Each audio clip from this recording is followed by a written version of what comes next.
Oh, okay, finally. I don't know what the hell's been going on with OBS. I'm trying to get this set up so that we can just get right into it, but a little off kilter, so we're here though. Okay, so oh my god, a 5-unit high elf army. So it's just a gigantic SE blob. Of course it is. Jesus Christ. Mist Mage, Caradron, a Woman of Asurian, and an Archmage of Life, and then one singular Spearman. What an epic lad. Oh my god. I hate high elves. Well, this is going to be an exhausting game to play. Builds like this are... they're a little stressful. They're a little tough to deal with.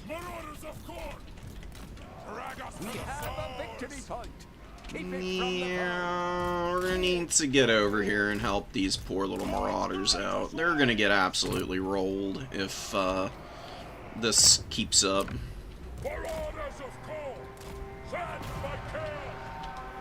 Let's get some throwing axes going. Let's get over here. Let's move out. Let's get up over there. Let's move over. Start getting position. We'll get more throwing axes. Get Buddy over here. We're gonna try and trap the Omen of Asurian on the ground. It's pretty disgusting little build going on here, honestly. Of course he got back up in the air. Pretty hilarious. Let's just have our guys go in and start trying to cap points, and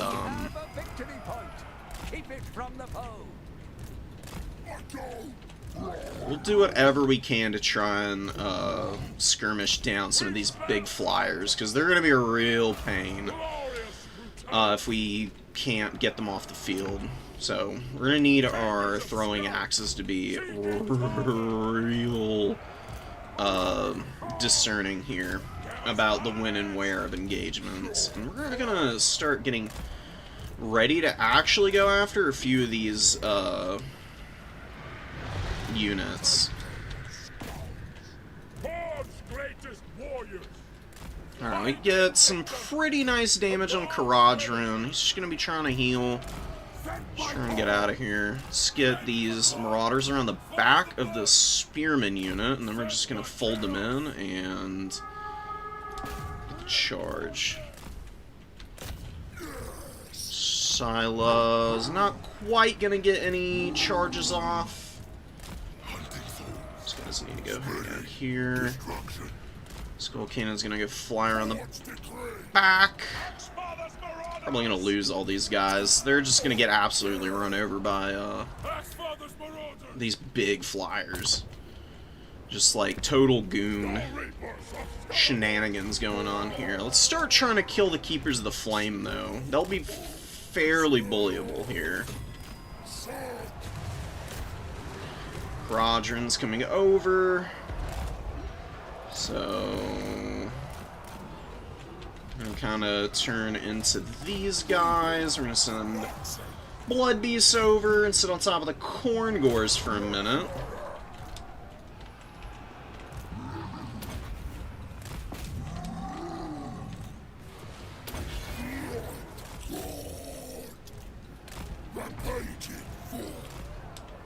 Let's go back over and sit in the middle of those Corn Gores. Let's get the other one moving in.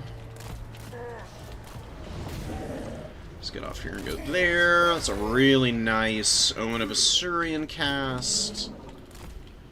Get out. We got this point. That's just a summon, so we're going to ignore this. We're going to move over here. Keep these guys here, and we're just going to run away. Just need to get the hell out of here. The Corn Gores, you know, they're going to get whatever value they can, and that's just going to have to be what it is.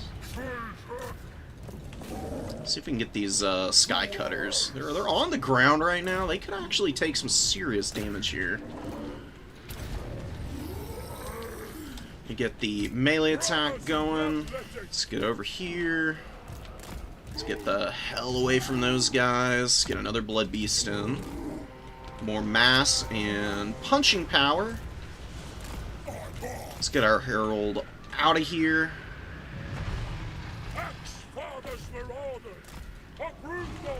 We just need to keep these things honest.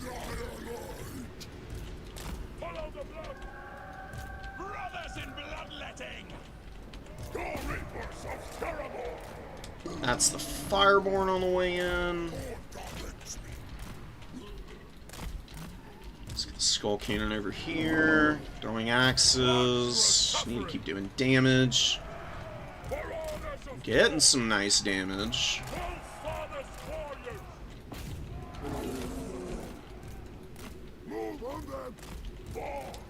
We just need to dominate the objectives. If we do that, I think we just win. I don't really know if the High Elves are even gonna have the time to be able to really get anything going in this game, to be honest. I mean, they're doing okay.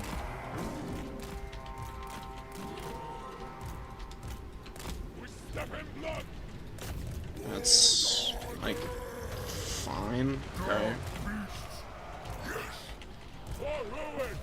Get a really nice volley there. Mino's gonna go over here. Let's get off here. Let's attack the Sky Cutters as they're coming in.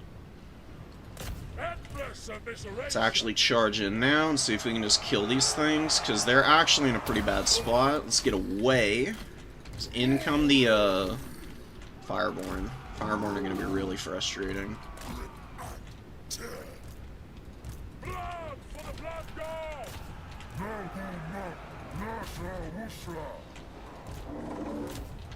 Oh, and Skull Cannon needs to get off those guys. I lose the Skull Cannon. He's very slowly capping this outside point, but whatever, right?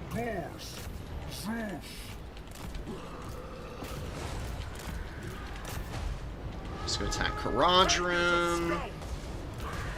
Let's get away because the Keeper's the Flamer here. Let's go swat some of these units on the outside point, actually. Let's get another Blood Beast out.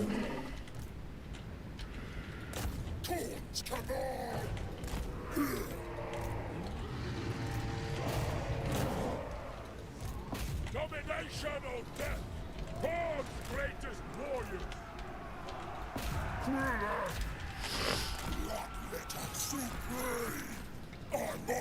We're just gonna thread this needle as best we can, baby. We're gonna pop all these buffs here and just see what happens.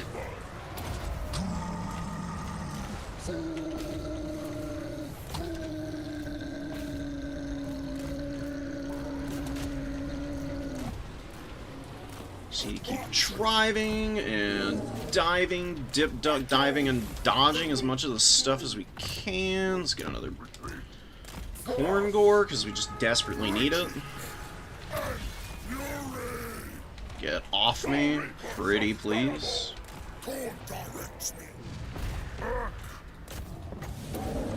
Million buffs. A huge break here. Just crushing these Illyrian Reavers out there on the flank. We're gonna get a Fury. Just a second to go after the Storm Riders, because they are actually pretty vulnerable to Furies. Get out of here.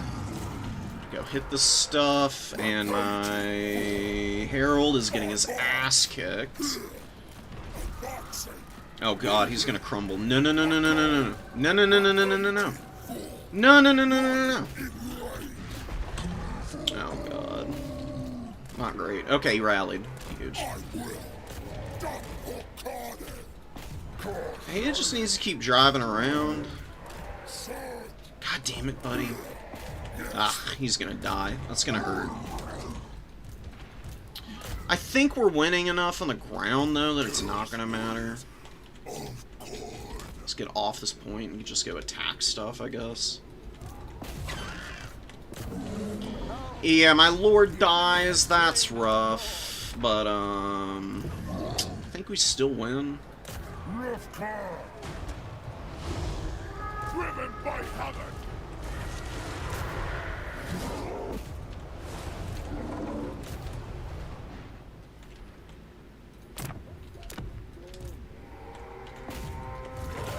Yeah, because he still doesn't have any of these objectives. He's got, like, nothing on the ground here.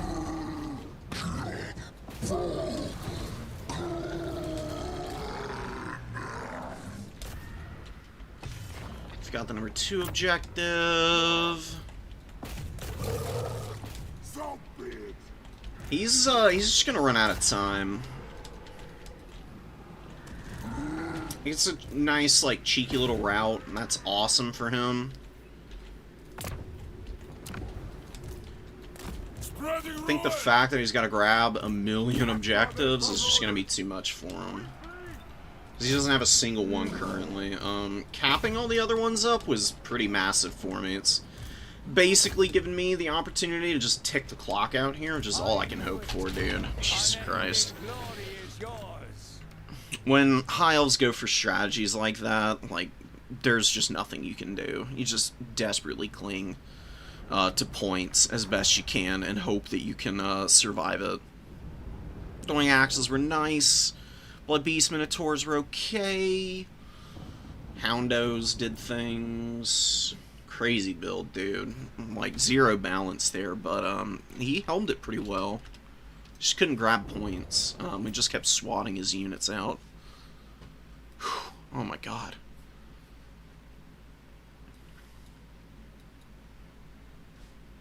That coupled with just trying to get stream going is gonna be sweaty.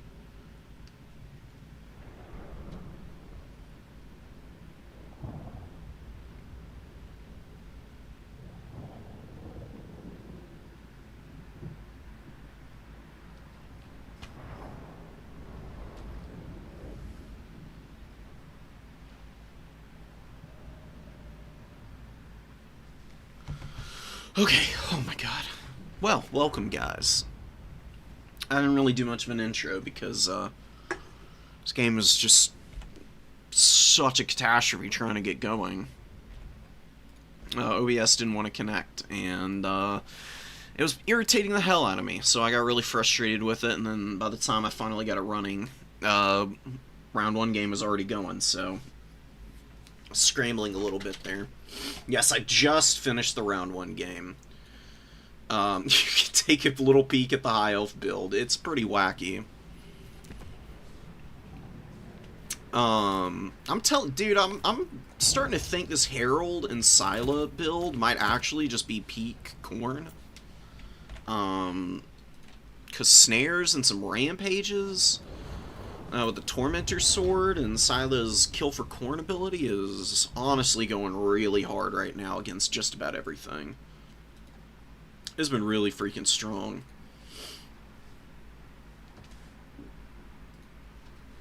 There were a couple of things I could have done better in that last game. Long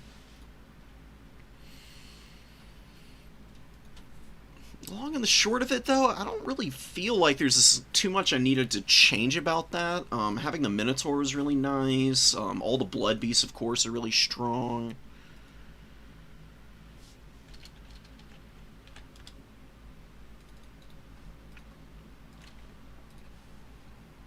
Just went really solidly for us, because we dominated the objectives and the ground phase. All those flyers are great, but I mean, they can't cap points for you.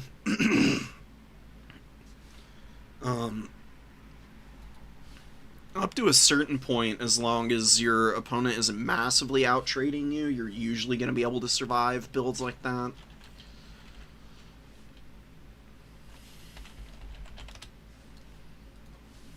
So, just happy to be here, to been able to actually survive through all that pressure.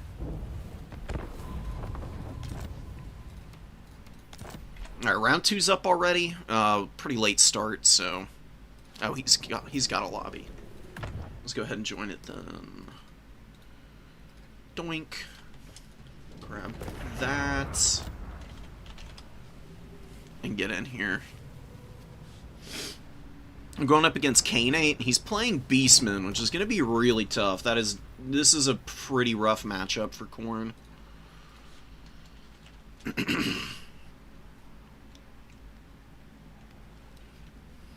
I think I've got some strategies, though, to be able to beat up on these guys. What map do we want? Eastern Isle Colony I'm not normally a huge fan of, but there's a few matchups where I think it's really good. This might be one of them. I think we're gonna ban Swamp.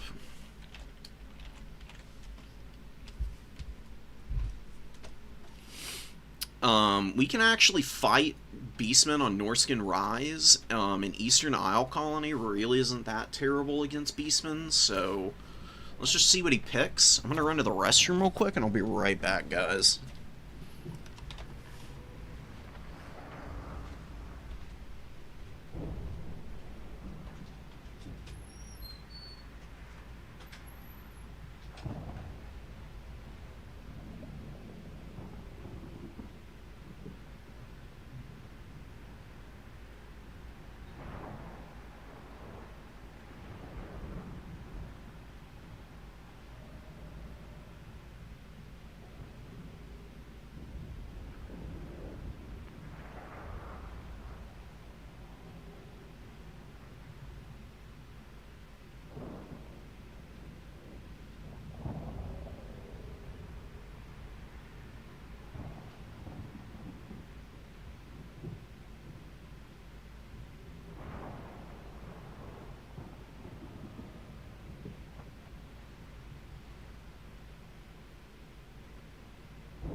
We do need to be prepared for chimeras. Chimeras are really brutal. But dude, is Bloodroot Behemoth something worth using here? What about a Slaughter Brute against the Beastmen? What the hell is this gonna do even? You know what?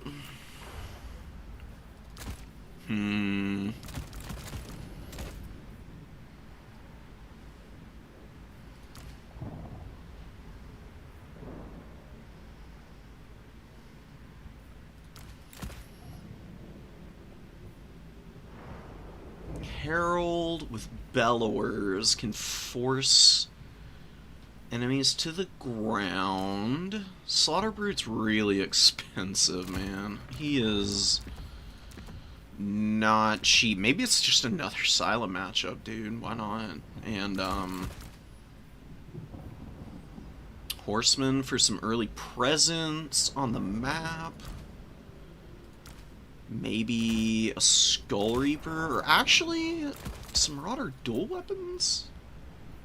You don't want to go too expensive on infantry because the Beastmen are just gonna Chimera them. And it's really freaking annoying. It's actually super painful, so maybe some Forsaken for Centigores, lots of Furies, Minos, or Double Blood Beast. Double Blood Beast and a Mino, I think, is a good call. Another Throwing Axe. Got 1225 left in the bank here. What am I missing? Breathes a Hound, a pretty low armor. Maybe Chaos Warrior great weapons, actually.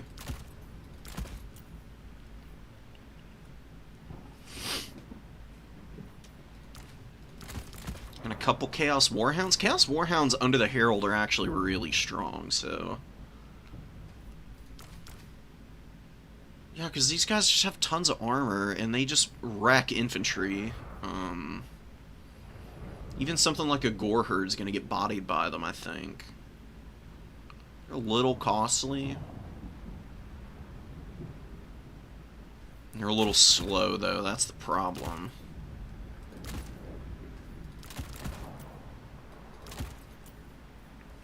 One Corn Gore, 2 Forsaken, and then 1 Hound. The rest of it being mobility, and we just hope that we can summon out infantry in the mid to late game, and we've got Bellowers for anything that's actually dangerous, like Bestigor Herd, I guess. And we've got our hero squad with decent backup, and then the throwing axes. Another really good answer for monsters. A little samey to what we brought last game, but I'm going to be tryharding in this tournament. I really want the dubs, so I think we're going to be running it again.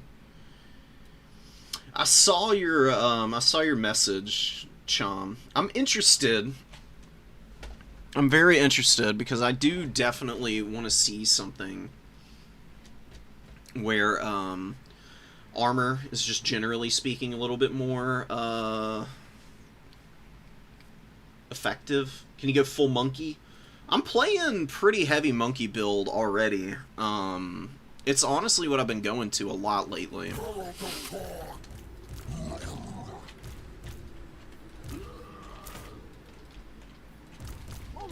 As soon as we get a tournament win under our belt, I'll go full monkey. Just as like a proper meme build.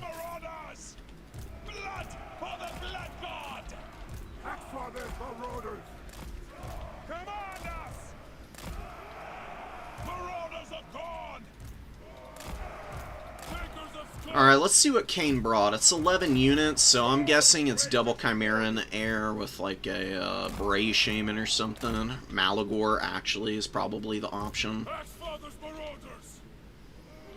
And he's gonna try and feast on my soul by using the breath attacks to just kill all my infantry. Which I don't really have a great answer to. Actually gonna hide these guys in the trees here.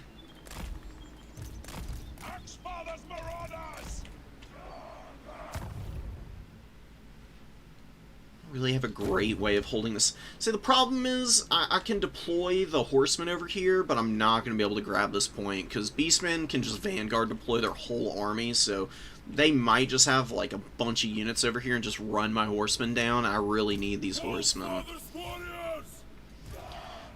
They're going to be stupidly important for keeping me in this game.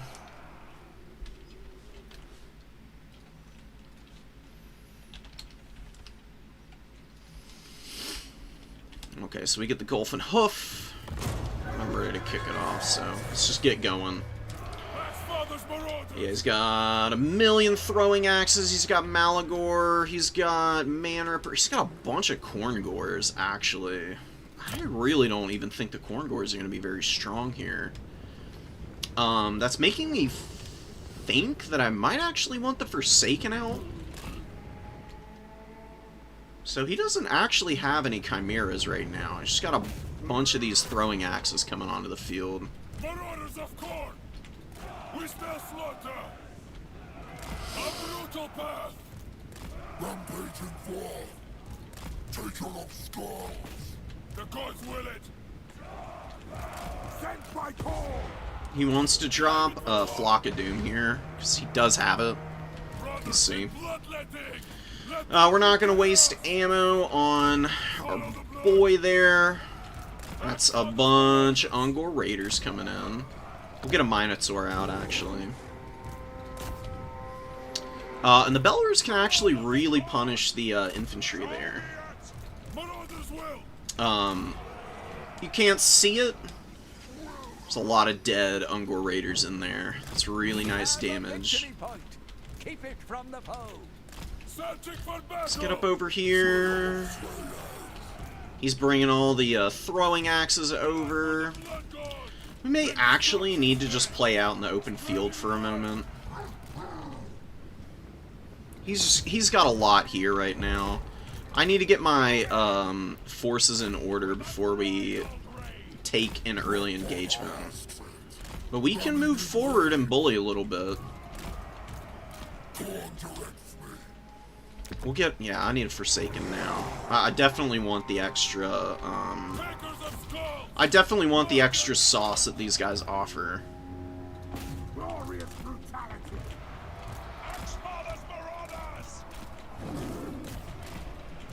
Herald of God.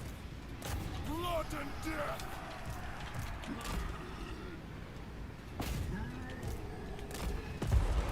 Claim it. Nice damage to the Raiders. Just chill here. Let's pull back. Let's get away from here.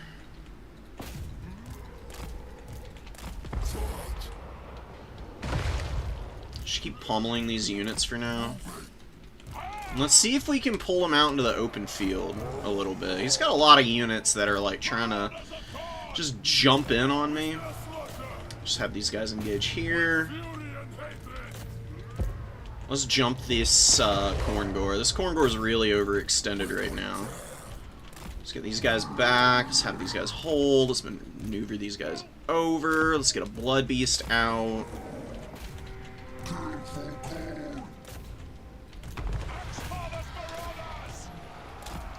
Nice. Magic is getting some good value.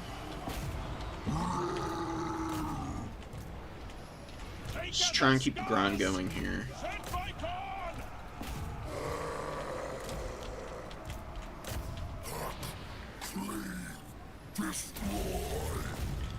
Wolffather's warriors! Marauders of Corn! Moving! Alright, Gore Herd are hurting me. We've got some more shots that we can throw down here. Doing really nice damage. Let's get these guys out. We got Blood Beasts on the way in. We need to get our throwing axes out because they're getting absolutely shit-canned right now. Got some of our units breaking. He's got minor great weapons of his own on the way in. Just keep buffing. Keep charging in. We get the Blood Beasts over here. And we need to get away from there. Oh god, we're winning slightly. I don't think we're winning enough, though. That's the problem. I actually think we need to send our horsemen up top there and start looking for a cap there. Because this is going very unevenly right now.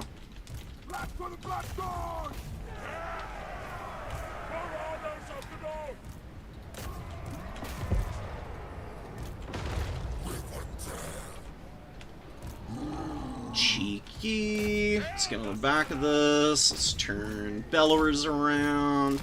I think we're starting to maybe push the positioning game in our favor, though, now. We're breaking a lot of his stuff down, to be sure. Let's start getting some sandwiches here.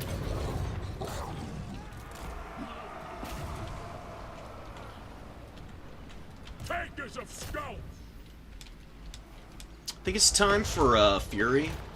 He's gonna come up to the top here, and we're just gonna try and deny value.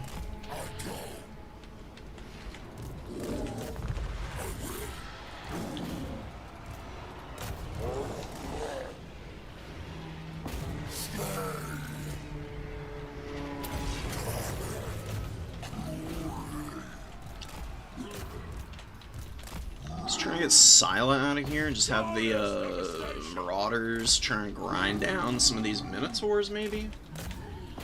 Oh, this is an engagement that's really not going too badly for me. Let's actually keep chasing here. Oh, we've got a bit of a rough engagement over here. That's rough. I'm gonna lose those guys for sure.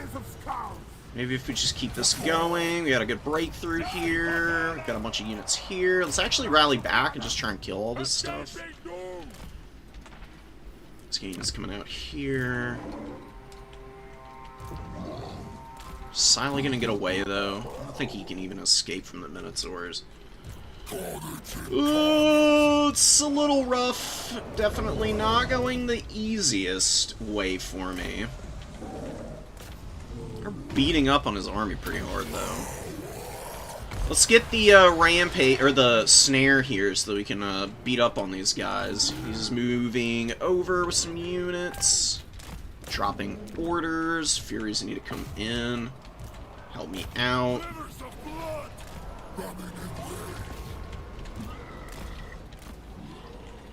We've got a sword. I don't really know what that's going to do, to be honest.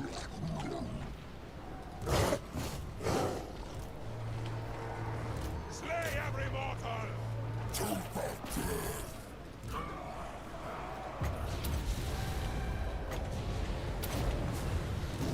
Just use Relentless Rage here, I guess, and try and kill some stuff.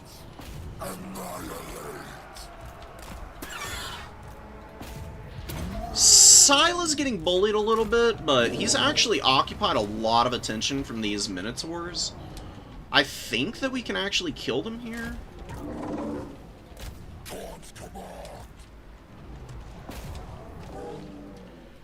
Let's unsummon as much of our infantry as we can. Blood for the blood god. Some more bodies out. He's got a bunch of Corngors trotting in. Actually killed the Minos. It's kind of huge. Let's go attack the Gore Herd here. And let's run this one down. And while we're trying to get infantry on the field, let's just keep chipping with as many of these units as we can.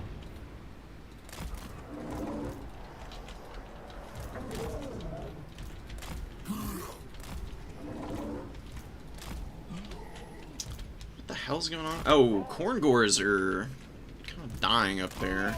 Got a bunch of stuff just attacking. We're fighting here. Let's just get the buffs going and see if we can kill this Senegor real quick. The Bellowers can kind of get out on the edge of the field and maybe start getting some picks here. It's actually going not too bad. Okay. Let's get one more Fury, and then we'll start getting all the infantry back in. We bring ruin. Corn's greatest warriors. Damn, dude, my throwing axe is just getting absolutely rocked by these stupid Senegors, bro. It's so annoying. They're so broken. They do way better shock damage than any Cornet unit can. Look at that, dude! I mean, what is that? I mean, come on. You've got to be kidding me. You literally cannot contest the mobile game against the Beastmen. Like, what is that nonsense, dude? It is so frustrating. I mean, what is a boy to do? I think I fumbled my engagements too hard. Like, we're not doing terribly. It's just that we're not going to be able to, we're going to lose this point, and I don't think we're going to be able to, recap all the other ones that we need to hold. We're just going to get stuffed off the rest of this game, dude. That's just what happens against Beastmen. They just bully the shit out of you. The throwing axes were useless. They've lost me this game. A very, very weak performance from them. We actually saved our point here. I'll summon those guys and just get money back, and we're gonna just bring out Marauders, I guess, when we get the opportunity. See if we can maybe steal the high ground objective away.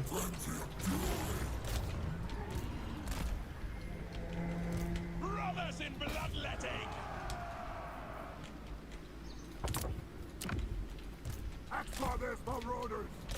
Let's get this Marauder in. That is whatever it is. Furies dive bomb the Senegor unit, actually? He's attacking the Hellforged Bellower here. How's he doing so much damage to it? I ask you, man. Like, what? Oh my god, and he's got something back here. Stealing the objective away from me, of course.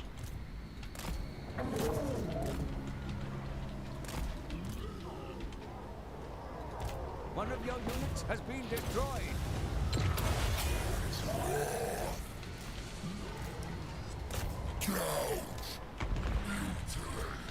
Move!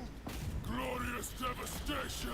Alright, let's run away, and let's try and push away from here. Let's get some Marauders to go grab the high ground, I guess. At once!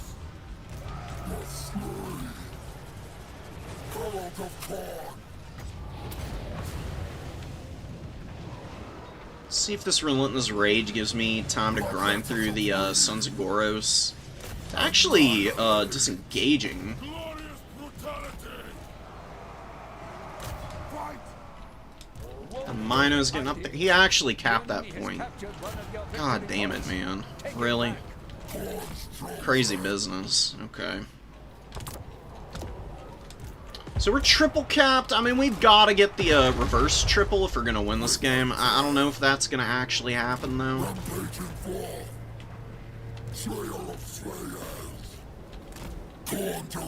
Slowly roll away. Throwing axe is still getting bullied. This guy's slowly getting up there. Forsaken have to stay over here.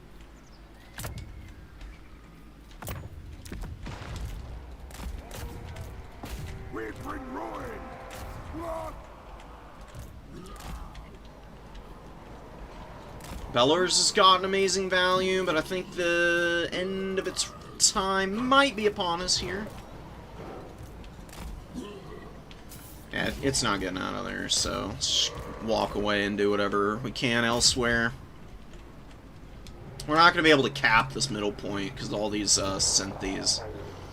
We're going to grab this point, we're going to all in onto the middle and hope we can do something. Just pop all of our buffs here. Just a full 5 bajillion melee attack buffs, and hopefully we get a dub here. We didn't cap the point! Are you fucking kidding me?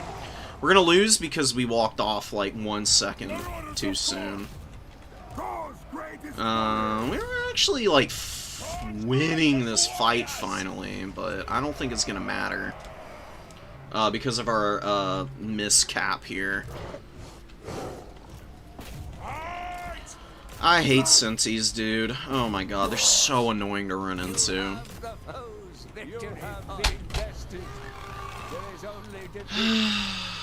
That's a really frustrating loss. It's okay. Yeah, his Synagore throwing axes just destroyed me. I'm not really surprised. The Minos got good value against Scylla, which is really rough. Bellowers was really gross.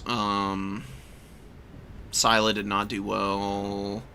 Forsaken were okay. Blood Beasts were okay. Minotaurs were fine. Furies were fine.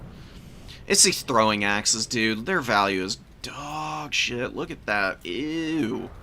Some of these guys came in multiple times, too. They got run over.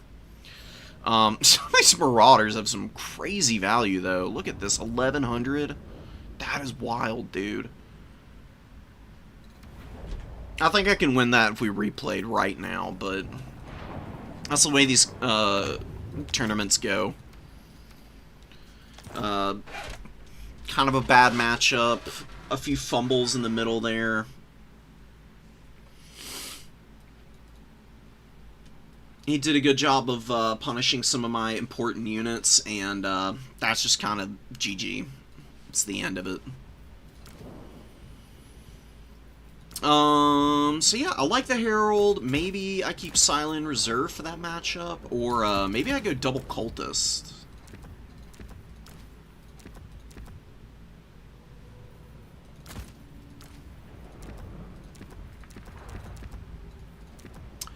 Double Foot Cultist against Beastmen might actually be the ticket, and really liked those Forsaken, so I'd probably stick with those guys. Marauders, and the Bellowers, and Infantry, and maybe just the Brutes of the Hound, and we just go really deep. into some better control elements for the matchup, honestly. And we just leave the throwing axes at home. They just were not good. They just got swatted by the Centaurs repeatedly. I didn't micro them very well, granted, but trying to defend them was kind of a waste of time with how much I needed to put into maneuvering them around constantly because of how many Centaurs my opponent had. I think they're just a little bit too much of a micro-tax for me personally. I think I can look elsewhere for some better options. I think I'd just go Marauders and just have a nice big Marauder blob on one point. Like 3 of these basic Marauders with 2 of the dual weapons on one point, and then Brutes of the Hound and a basic Marauder on the other. And maybe the Cultists are over... Or actually, the Cultists and Brutes of the Hound go together. Then all the Marauders and the Heralds stick to the other point, and Hellforge Bellers is in the open field. And then you bring out all the Forsaken and the Blood Beasts to kind of defend that middle area of the field, and the Herald pops between the 2 objectives to help out. I think that's the only way to beat the Beastmen there. They're just really tough, dude.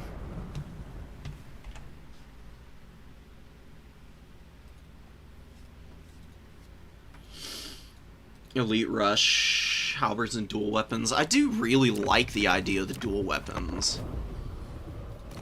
The only reason I didn't bring the Chaos Warrior dual weapons is because of Centaurs. Because the problem with going Chaos Warrior dual weapons is they have nothing to defend themselves against the throwing axes. You can screen them out with Marauders, I guess, so maybe you can run that.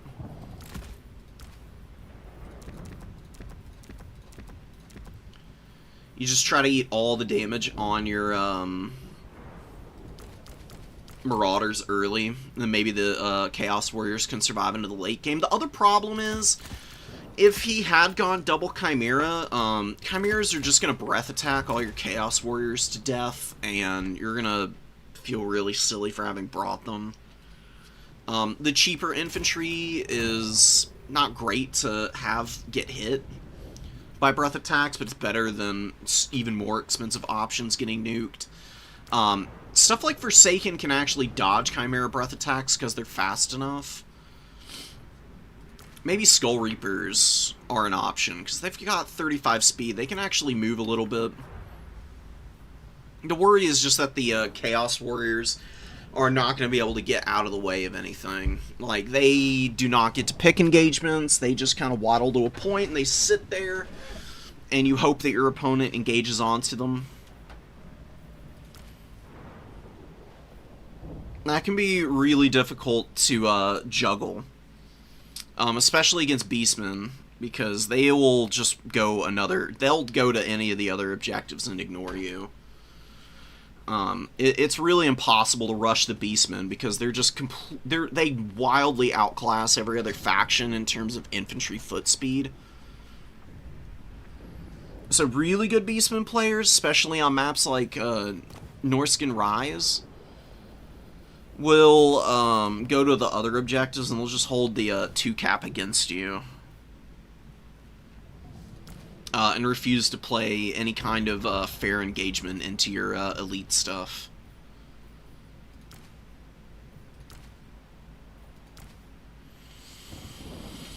I do think I'm going to give Skull Reapers a try against them next time.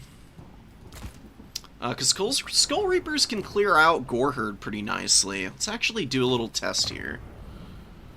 Let's see what the 1v1 looks like.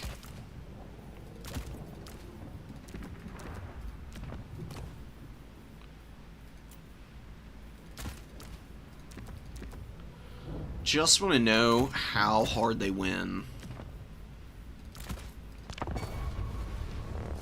against these units. Hopefully the AI is nice enough to actually attack me.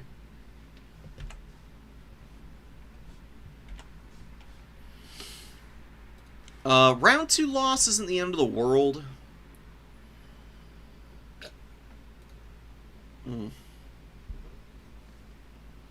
We've got time to run it back.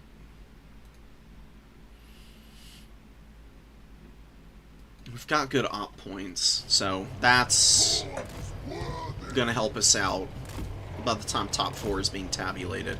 We just can't afford to drop another game. It's just a non-negotiable. There's a lot of people in this tournament, but that actually works against you if you start losing games early on, because you get weaker tiebreakers and you're gonna fall behind. Driven by havoc. So your margin for error is very, very, very narrow.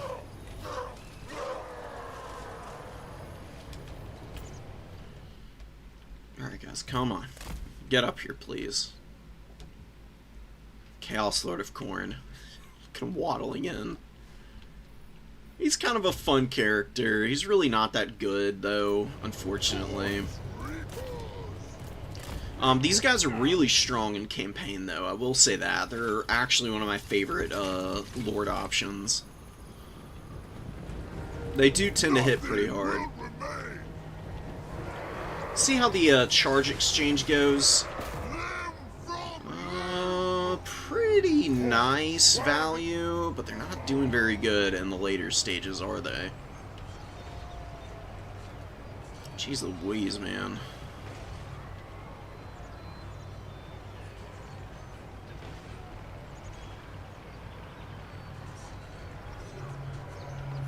Skull Reapers of Scaramore.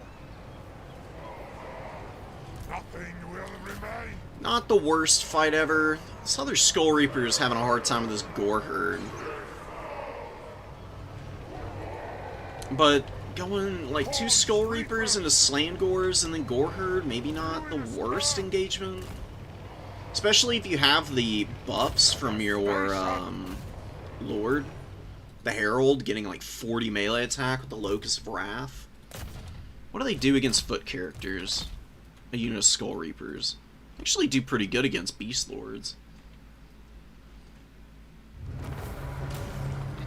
Interesting.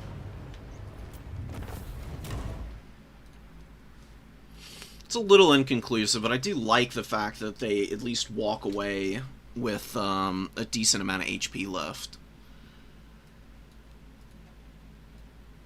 Would you be interested in trying out 3 to 4 Chaos Warriors with Halberds? I've tried the Halberds against Beastmen, and they don't work because, again, your opponent goes to another point, or they rock up with the throwing axes and they just use all their ammo on your Halberds, and they really shred through you. Another issue with the Halberds is that Gore Herd trade really well into them. Because Halberds have really bad attack animations against small targets. They have a very low attack interval. And Gore Herd do tend to uptrade into them pretty hard, and you're always going to see Gore Herd. If your Beastman opponent is not bringing Slain Gores or Gore Herd, then they're playing the faction wrong, unfortunately.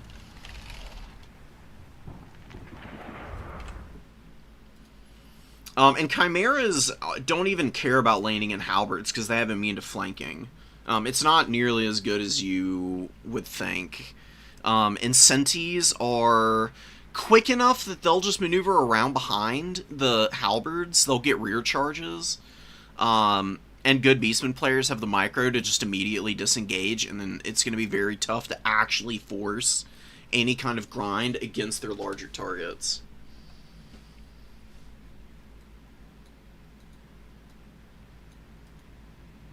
I'll check your mod out, Chom. Let me know when you've got it done. I'm curious to do some comparing and contrasting in my spare time to see how much it changes the game.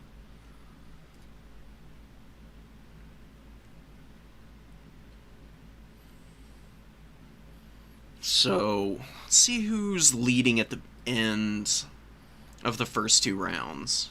Bring you guys over and we can all look together, you know. take a little gander. OBS will let me. Come on, OBS. I know you can do it. There we go. Attack speed, out of region.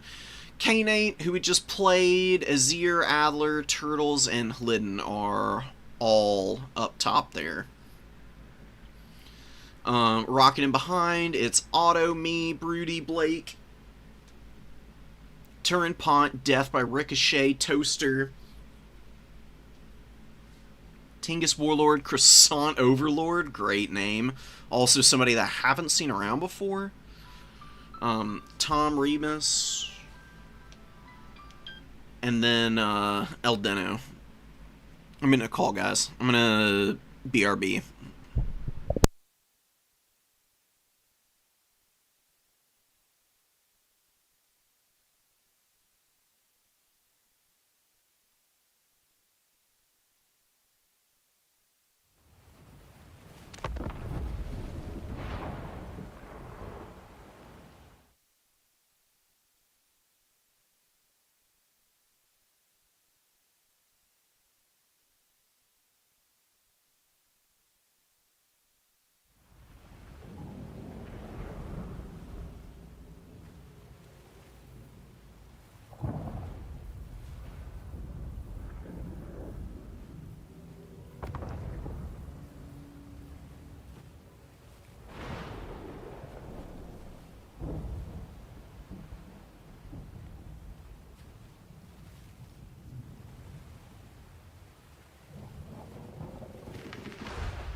Alright, I'm back, guys. So, we're up against Hobo Honkers. He's on Nurgle. I've played him, what? I think we've played like 2 or 3 times. He either plays High Elves or he's on Nurgle, so a little bit of a mix and match. I think I'm actually going Scarbrand for a change. Not the most common choice for me, personally. I do actually think he's pretty effective here, though. Maybe even just... We're going to run a fully kitted Scarbrand. We're going to do the Bellowers. Just a couple Marauders. They're pretty bad in this matchup, TBH. Trying to limit the number of them here. Throwing Axes are excellent here. They just get bullied a little bit by the Nurgle Throwing Axes, which is a little painful, but should be able to survive that. Maybe we do... I think we bring a Halberd, not the dual weapon. Not that the dual weapons are awful here. They can grind pretty well, but they can get bulldozed by Chosen pretty hard. And the Skull Reapers just actually have some speed to be able to reposition. Halberds you can keep back, and they can just be a nice position for the Bellowers to retreat to and find a little bit of safety.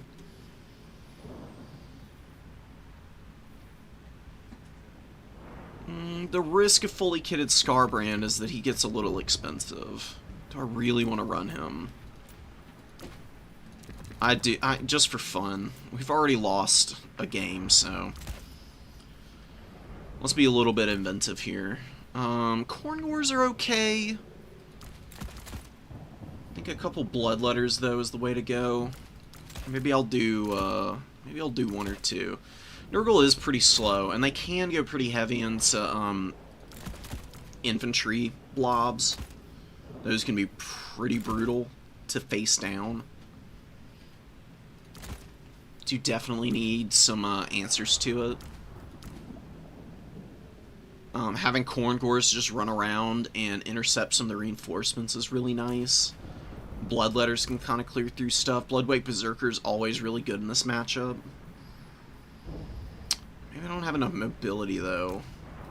Only one Minotaur is making me feel a little unsure of things.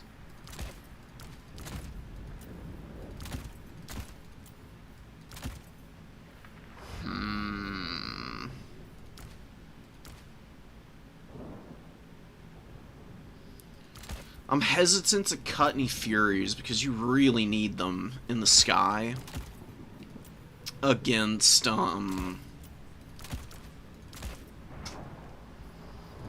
Angels of Decay. Because Angels will really shut down your attempts at maneuvering. Because they'll just shoot Scarbrand to death. They can do big damage to the Bellowers. Throwing Axes can kind of answer those things, but don't do amazingly.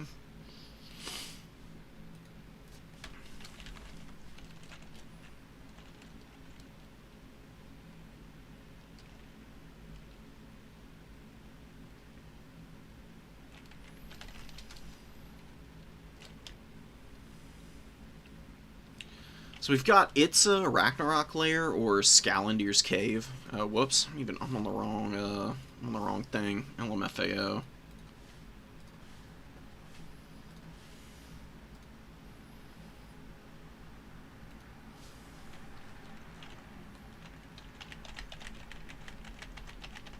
Honestly, Ragnarok Lair is not the best map for facing down Nurgle.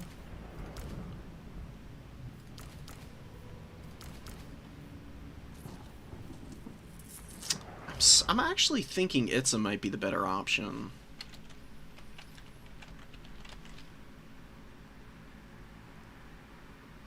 Itza's actually got some high ground that you can kind of control to keep the Plague Father's units back off of you a little bit, which can be really nice because they can crowd you quick and it can be very overwhelming. It's also a nice spot for the Hellforge Bellowers to sit because it can roll over and shoot onto the low ground objective. And there's these little pillars up top on this map.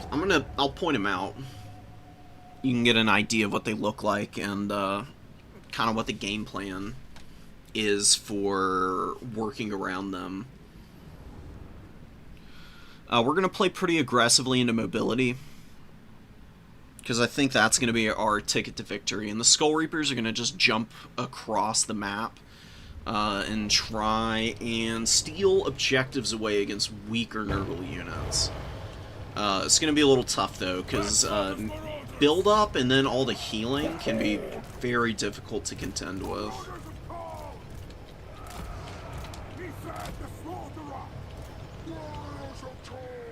So, these are the little pillars I'm talking about. They actually are a little hard to maneuver around at times. Easy for single entities. Like, really not bad at all. I think we can kind of play off that. The Reapers are going to move out to the flank.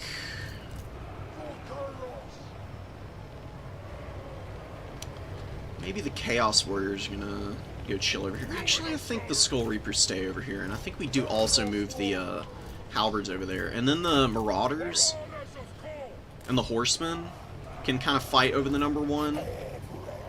Scarbrand's kind of maneuver around and kind of do his thing.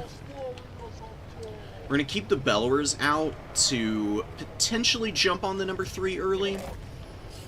the game plan is to get the early cap on the number 1 up here with the horsemen, rotate them down onto the low ground, have the marauders go up to defend. If my opponent is getting a position on the middle and just trying to hold there, then we can just, you know, use our artillery from down here. Same as if it's up top. But if he's got like a big mobile force that's going to be trying to take this thing out, then we can just rotate to the high ground and play around the pillars a little bit. Maybe have a slightly easier time of avoiding damage that way. I just need to be careful about not overcommitting anywhere, because that'll get me beat pretty quick. Nurgle is just a faction that's all about trying to punish even small positioning mistakes. He's going for Doom and Darkness, aspect of the Dread Knight shenanigans. He's going to have to be real careful with his Sorcerer and the Chaos Lord. We have a victory point. Keep it Let me from get this guy off fire at will. We're just going to start doing big damage to the infantry. Have the throwing axes go to the low ground. Scarbrand is going to come over here and defend. He can also look for breath attacks, though. Because he does have really powerful breath attacks. He's looking for the positioning. We're just going to get bodies on this point. We're in position here. Actually going to rotate the Skull Reapers over because he's already abandoned the objective over here. Get more of these guys up. Beller's getting a little close in, but that's fine. Just going to get a point-blank shot. We do cap this, we do actually cap this point.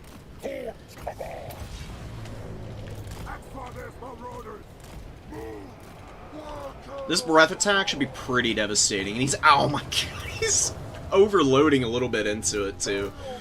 Oh man, that was nice. That was juicy, man.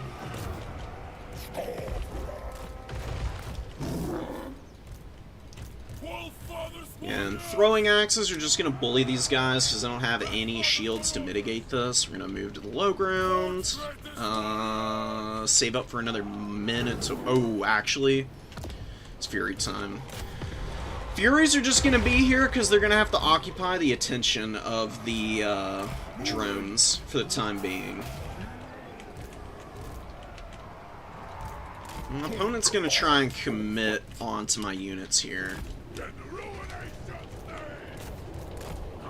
Let's get out of there. Let's go after this. Just get back a little bit. Let's attack here. Oh, he's got his own Furies coming in. So we need to commit to the Fury fight now. We're going to bring our own Furies in. We're going to actually shoot his Furies here with the Bellowers. And then we're going to look for the fight. You can see we actually do a little bit of damage to these guys.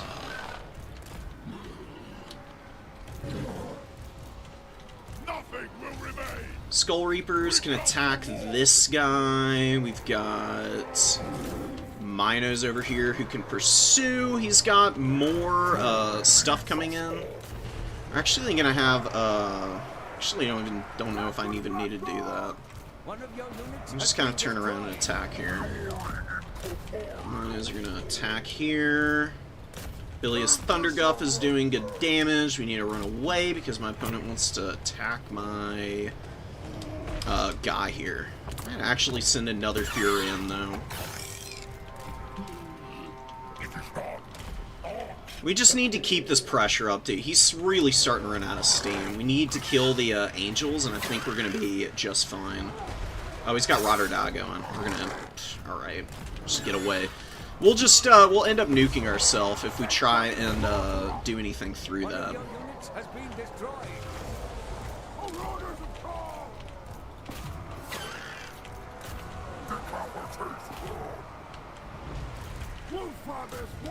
Throwing axes in here. Let's get these throwing axes going. Let's get up onto the point. He never actually capped this? Oh, he did. Okay.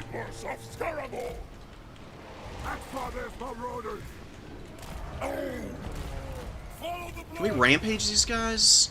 Raging Body is on cooldown right now. Can we land? If we land, are they gonna fall down? Just get up on here and cap this point. We'll go attack Debilious Thunderguff because we can.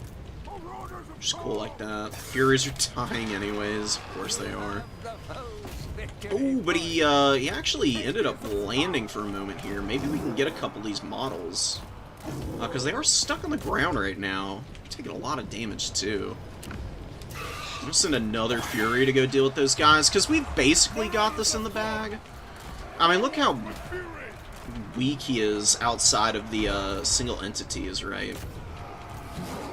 If we just keep the Angels from killing Scarbrand or something, I think we'll be alright. Let's actually see if we can go bonk his caster on the head while he's a little bit split up. Get another throwing axe out.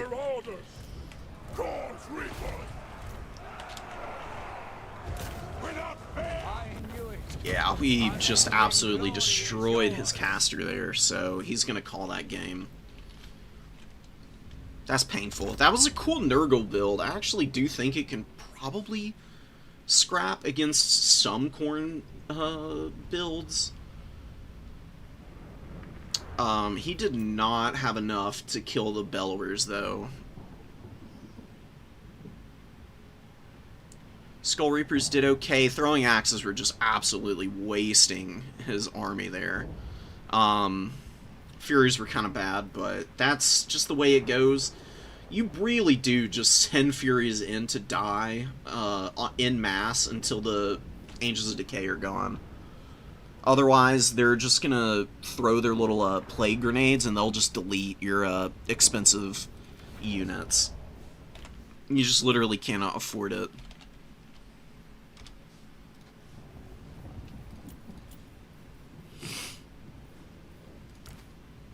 Ended up not needing the Bloodwake Berserkers, or any of the other Skull Reapers. I could have probably done to summon out one of these other guys, but it's because we had the positional advantage for most of that game, it was kind of unnecessary. What the hell is going on with OBS? Oh, it's just lagging.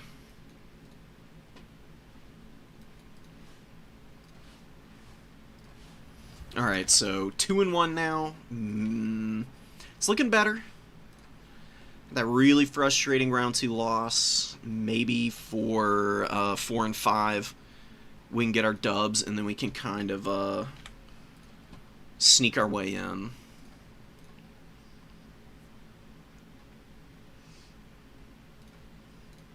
Doink.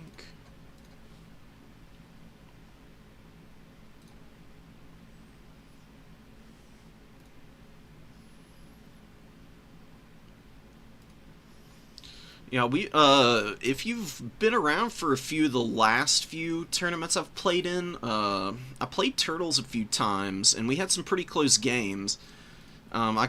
He beat me in one of our matches, but then the next couple of times I was able to get the edge on him, but he's really starting to do well. He's actually up here undefeated right now, which is cool to see. It's always nice to have new players come in. Grind out the early kinks in their game plan and really start to shine.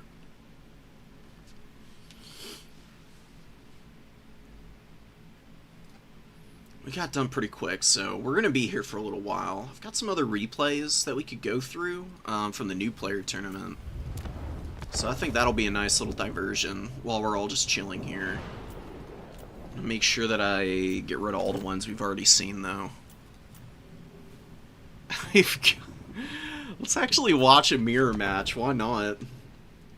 A pretty different build, so even though it's Lizardmen, you know, they've got differing interpretations on what the Great Plan means. So they've got to hash this out. Krokgar and Nakai are very unhappy with one another. But they both got their little skink buddy here. I love the Heavens skink priest. This is the baseline mage that you get with Kroq-Gar in his campaign too.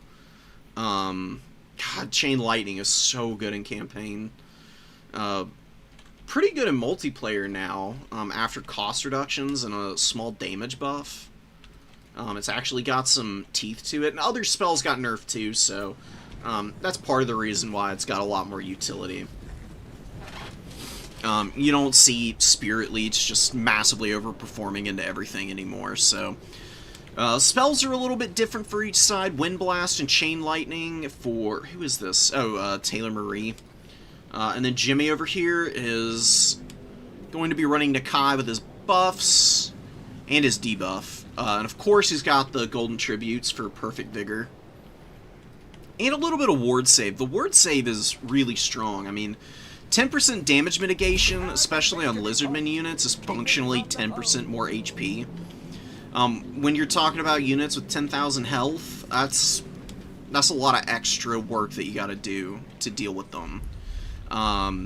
Wind Blast and Curse of the Midnight Wind for some debuffs. So Jimmy is going for a very decisive early engagement.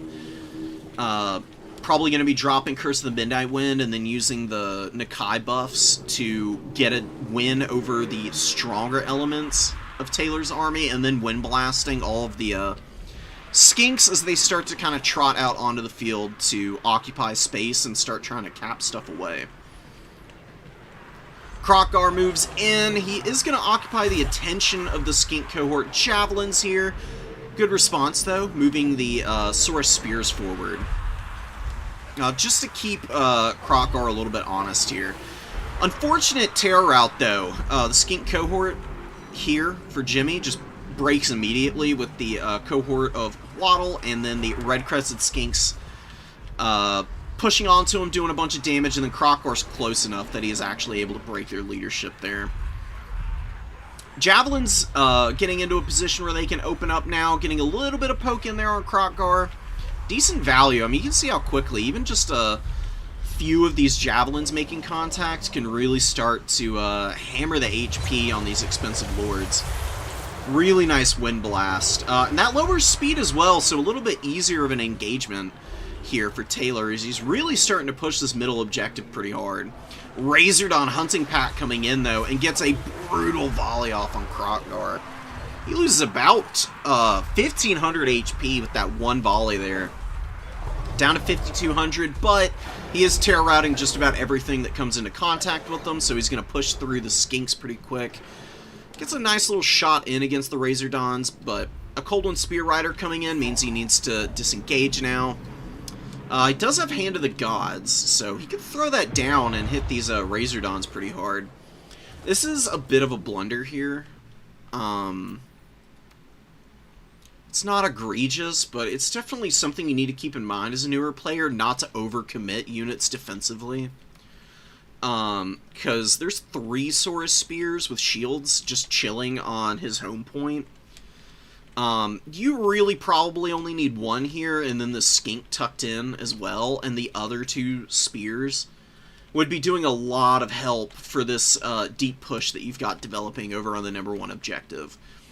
You can use them as your anchor pieces. Try and disengage your skinks from here. And drag your opponent's units into contact with Saurus Spears, which will be very hard to disengage from. As you can just start to commit your cohort of Waddle in and start lowering speed and using Kroq-Gar to side charge stuff. Maybe get some terror routes from there, and then you can contest back out and start to push things down. With 2,400 gold worth of stuff just sitting over here, you're giving up a lot of momentum. And think about the defensive benefit they could provide right now. Like, Kroq-Gar and Nakai are going fisticuffs right now. Taylor does have the Rev Crystal to heal Kroq-Gar, which is nice, but Nakai is pretty tough to kill regardless.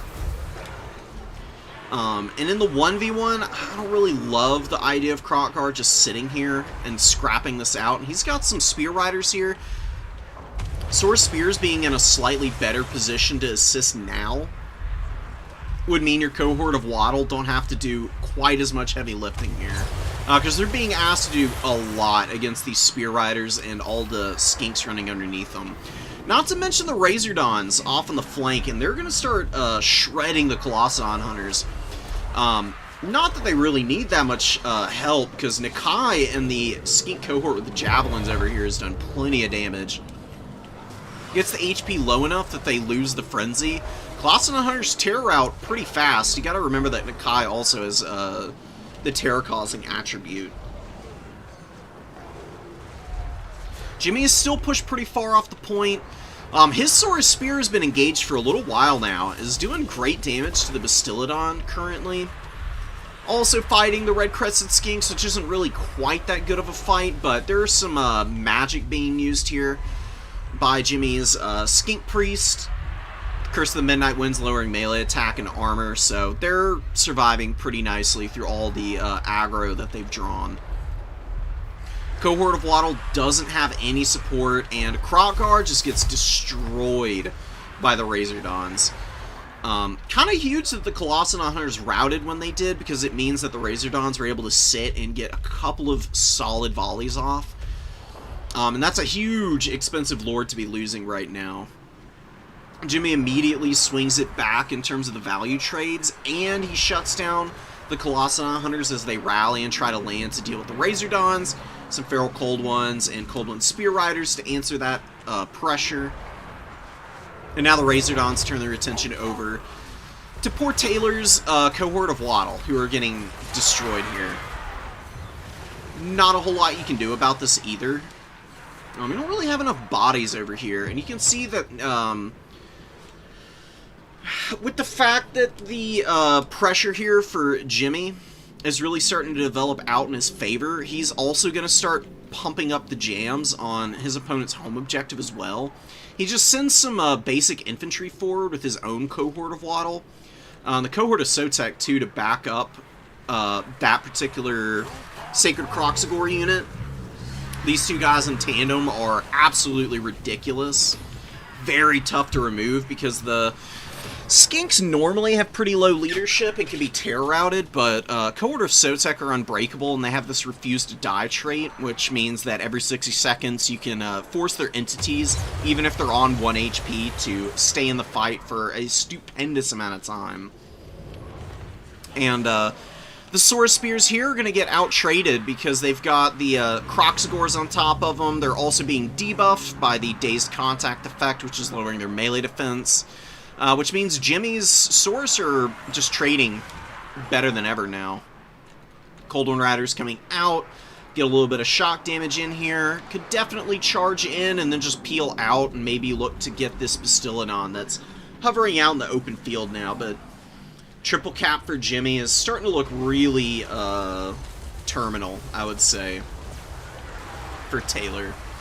It's going to be very hard to clear these units off of his own home objective. And his magic has been a little absent up to this point. I mean, we get a nice Chain Lightning here, and some good damage, and really nice Wind Blast. Nothing has been decisive enough, though. And Jimmy got just enough clutch engagements to push Krotgar back and allow Nikai to get in there with his own buffs and terror routes to just really push back all of what Taylor had on the middle objective. It's a complete stomp there in the middle. Jimmy has, I don't even know how many units over here. Close to 10, just hanging out. He is going to lose the number 2 objective, but he can just pull back whatever remains of these forces to the number 3. He's got the Umbral Tide here who can start to help out. He's got some Cold One Spear Riders that can rotate over. I can just leave all the infantry there with the Razordons and be pretty well off. He doesn't really have to do anything too crazy here to grind this game out. He does lose the cohort of Sotek and cohort of Waddle himself now, but the Umbral Tide gets some nice flanking fire onto the Spear Riders that are trying to grind those guys down. Nice little bit of buffering with the Cold One Riders as they stop some of their brethren who are trying to get their anti-large attacks on these Salamanders. And a reinforcing Feral Cold One is going to help out in that combat. Just really good shock damage on these little Velociraptors. With good AP values, they're going to drag down some of the more isolated Spear Riders in this unit. A lot of Skinks just to reinforce the point. Nakai and some Spear Riders do start to move over now. And a beautiful Wind Blast on all those Skinks. Huge value out of this one Wind Blast. Hadn't really used a lot of the offensive magic up to this point. It's mostly been the Curse of the Midnight Wind. Krogar finally gets re-engaged, and then the Umbral Tide open up on him, and he's immediately pushed back. He might not even be able to escape here. Down to 400 HP. Umbral Tide are a pretty quick-firing unit. It looks like he's just able to squeak out of range, but he does break. This is the second time he's routed as well. Any further ones, and he's going to shatter. Not that he's really going to be able to do anything with 300 health. The Rev Crystal, where is it? Where'd the Bastiladon go? Hiding around here somewhere, maybe? Might have actually died. That's really bad, because that was your healing for Krogar. When you go Krogar, you don't really have great options for heals. You can go Skink Oracle, or you can go Rev Crystals. That's really it. Especially when he's on Grimlock, Krogar is he's a handful to deal with, but he's also quite expensive. Good flanks here from Jimmy, and he's definitely got this one in the bag just about. He's got a nice defensive position. He's got good missile units on the field that can answer any of the reinforcing units that Taylor throws out here, and Taylor is just gassed. He's got a handful of Skinks on the field, and one fairly beat-up Coldwind Spear Rider. So I think we're going to just fast-forward through the remainder of this game. Next round should be up. Sweet, it is actually up now. Oh, we get a Beastman rematch. Against Tom, who's normally on the Wood Elves. So, that's going to be very interesting to see.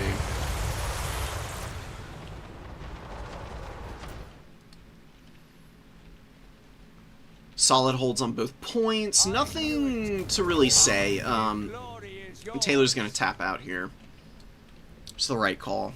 There's not really a way back into this one. Jimmy could honestly just push out and cap his home objective at this stage. If you're going to bring Krogar, you really need to make sure that you've got units that can pressure the Umbral Tide and Razordons and whatnot that your opponent might bring out, because he's a very big target. It's a huge hitbox. He's very vulnerable to those type of shooting units.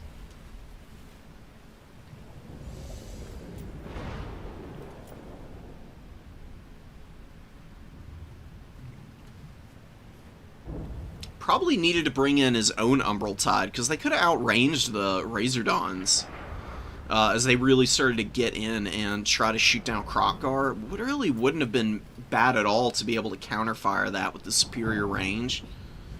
Good anti-large attacks. And then the Colossodon Hunters you can bring in a little bit later and just rely on your Coldwood Spear Riders for the opening, because you got 4 of them here.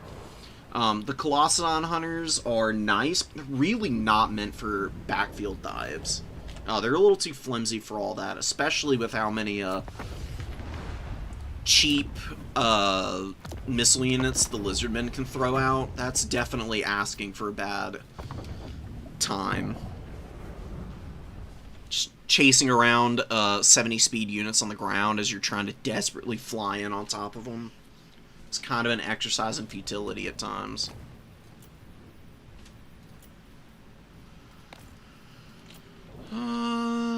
Let's see. Excavation site is banned. I think we'll play Bordalo Landing. It's better than Terracotta Graveyard, I think, against Beastmen.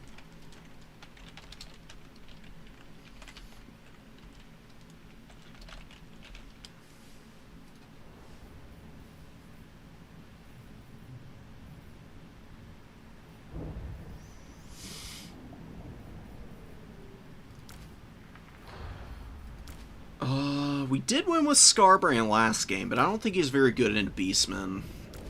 Throwing axes will just absolutely ruin him. I really think we stick with the Herald.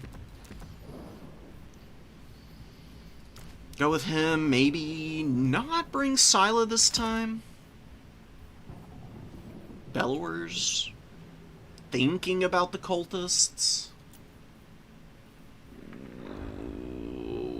Ooh, it's so hard. It's so hard to decide.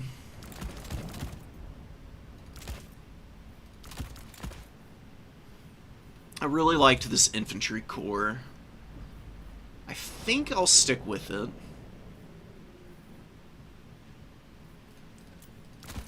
Let's do Scylla in reserve, and maybe Serpentine Tail against Beastmen. The Rampage is really good, man. Just to counter the charges from Senegors, which pretty devastating last game, if you'll remember. We'll do one cultist on foot early. Nice unit to have. We'll get a Skull Reaper in here. One Forsaken early. We'll do 2 more in reserve. Let's go lots of Furies. Maybe we don't need Minotaurs. Maybe we just go really hard into the Blood Beasts and we get 1 Khorngor. Lots of infantry. Some decent monstrous units to back it all up for mass. So Senegors can't get just super free and easy attacks in. And then we use Scylla and the Herald to try and give buffs and Rampage and immobilize stuff. It's probably about the best you can hope for. I'm not bringing any throwing axes. They were just absolutely useless last game. I'm starting to think they might be a trap. At least against the Beastmen. We could pay for that this game if he goes Monster Mash, though. You don't see that too terribly often, though, from Beastmen. They really love their cost-effective infantry. So I'm hoping to call that out. If we run into Chimeras, it's just game over. Those are just way too hard to deal with right now. If we see them, we're just going to have to desperately try and dodge the breath attacks. And maybe get, like, a cheeky catch on the ground.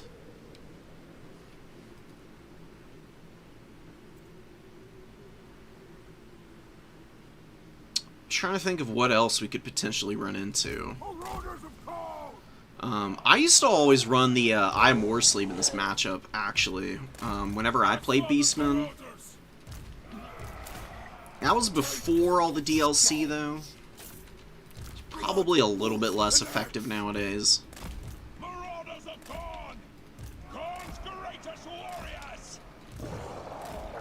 It was just always a really good call-out against heavy infantry that Khorne liked to bring, and it's got some snares, which are always really good against Khorne because, you know, melee-oriented faction doesn't like being stopped from getting into melee. Who would have guessed? Cultist of the Blood God! I'll just go Group 3 and Group 4 with those guys. Marauders of Khorne!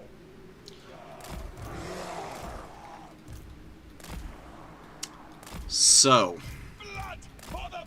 dual weapon Marauders are going to be focusing on attacking Khorngors. Forsaken also attacking Khorngors.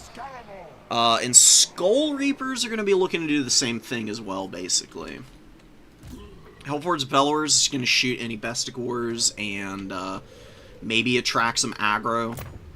And we'll just see what we need to summon out. Scylla is going to be the first priority. After that, we'll look to get in whatever else we need. Probably Blood Beasts. Okay. Tom's ready. Let me make sure I'm swapped over. Yeah, we're still good. All of his army is invisible to start off, which isn't really surprising. There is, you know, slight fog of war on this map. With the way the terrain is set up, this big hill does kind of block your field of view. He's capping the points already, so he's got a bunch of stuff vanguarded, which isn't really that surprising. Again, that's like a good 70% of most Beastmen armies are usually vanguarded. Doombull, Gorebull, Bray Shaman of Death, Bestigor Herd. He actually went with the elite, so he did actually bring a bunch of Bestigors. Which is going to be really tough.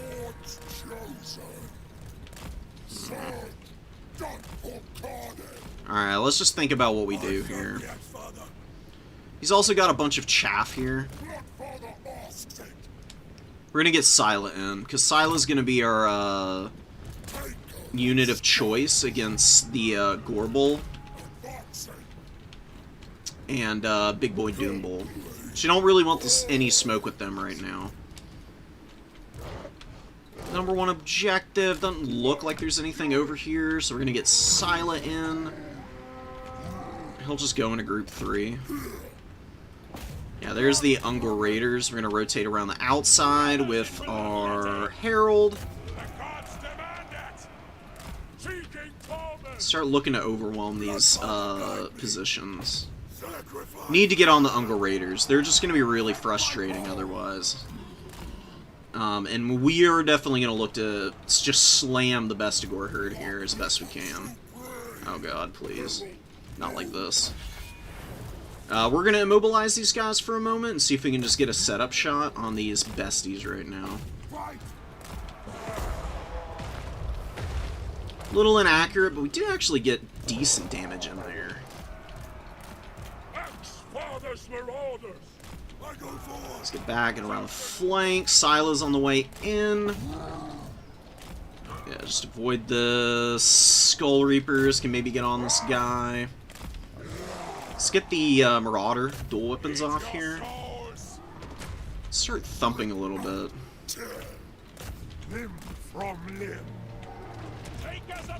Okay, he didn't want to go out there.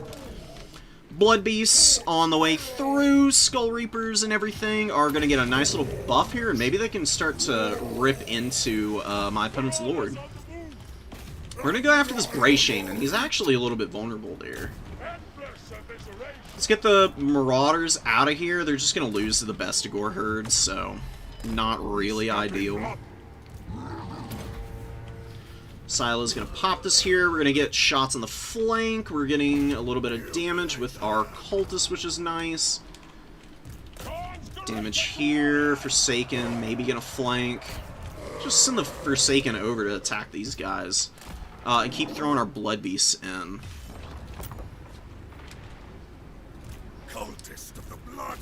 Have the Bloodletter summon in a moment. We need to get away from here. Oh god, turn around, dude. Oh, it's so annoying. Sons of Goros do a massive amount of damage to my Lord here. That's a big mistake on my part. But maybe we can snipe his Lord. We're going to Tormentor Sword and escape now. Let's get the surround. Come on. Surround, surround, surround. Oh. This is really bad for Tom now.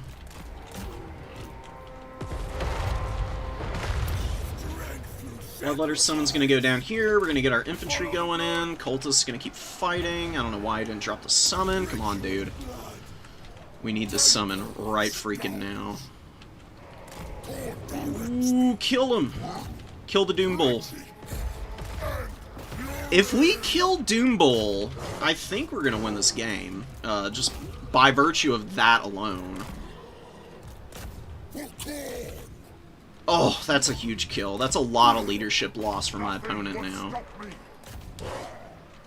His units are really going to start to fall apart. I don't know why these guys dropped orders. I'm so done with my units just deciding they don't want to do their jobs.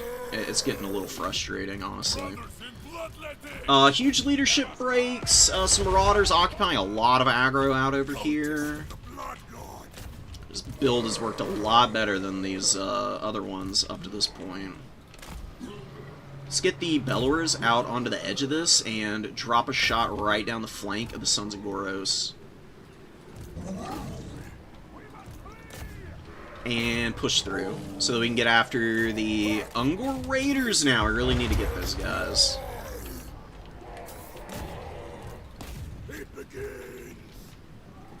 These Marauders are just going to keep attacking the besties as best as we can. We've got the value lead. We'll see how far that can take us. Blood Beasts are routing the Sons of Goros, which is a huge dub. Let's try and twirl a little bit. He's got a bunch of Centaurs out over here. Start getting some shots in. Let's actually engage onto those Centaurs now. Let's get another Blood Beast in. These guys are going to attack here. I don't know what Scylla is up to. He's completely flubbed this. We get a nice little snare on this Centaur unit. We're going to get the buffs here and see what we can do now. And we're going to get a rampage on this other Centaur unit.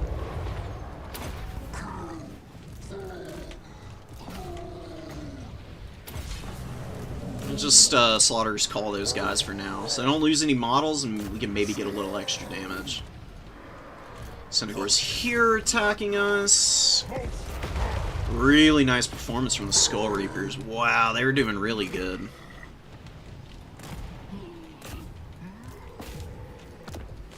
Another Forsaken in. Blood Beasts have cleaned up the Sons of Goros over here. Let's just get away. Ungor Spearherd are fighting. Scylla can beat up on my opponent's Lord. We're gonna keep shooting here. Herald Cultists and all the Blood Beasts. We're just gonna get ready to absolutely annihilate this poor little Ungor Spearherd. They're on the wrong spot right now. Get out and charge those Centaurs. They're trying to get on the rear of this fight. Scylla routs the Bray Shaman. Skull Reapers finally go down. They don't actually quite pay for themselves. Just noticed that, but performance was really solid, honestly. I think it's Fury time. Honestly, I'm a little surprised that we were able to just kind of ignore the Ungor Raiders here. We really didn't even need to deal with them. Come on, Scylla. How are you not hitting this dude? Got 1,700 value. Pretty awesome. Got all these guys getting in here. Tormentor's Sword, just to force the engagement. We're gonna send our Lord somewhere else. He's a little beat up.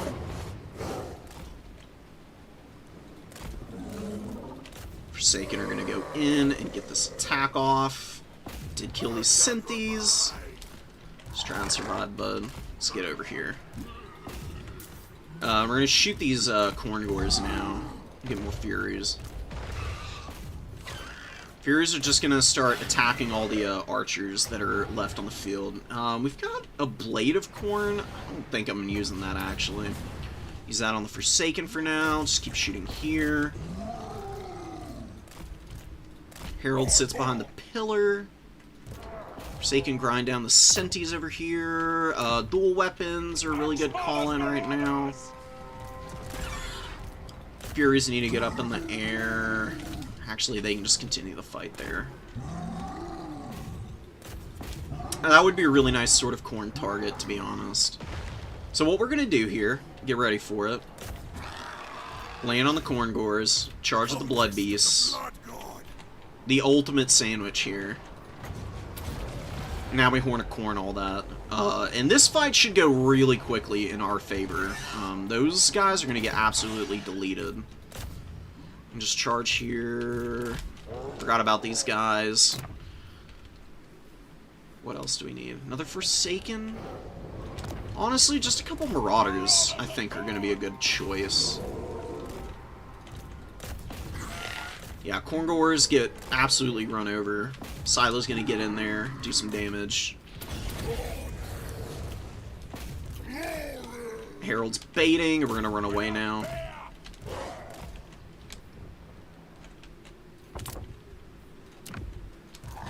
Get another Fury out and go after this. We don't need the Herald right now.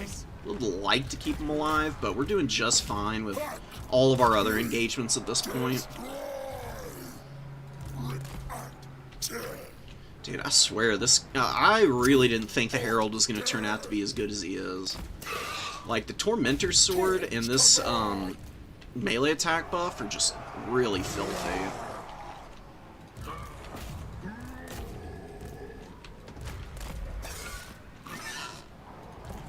Let's get our Blood Beast maneuvering around. So yeah, I mean, when almost, who was asking for monkey build earlier? Has been destroyed.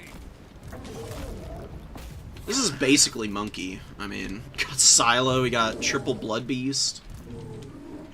They got pretty good value. Let's get a Herald over there. We're gonna get some Forsaken out. They're gonna go sit on our #1 objective, so my opponent can't steal that away. Cultist dies. His Bloodletter summon did pretty good for us.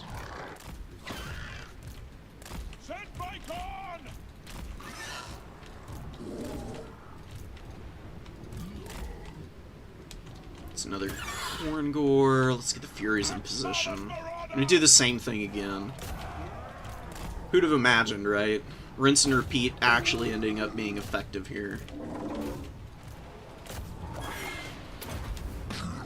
Rampage. It does pretty good damage, too. I'm gonna give the buff again. Bye-bye.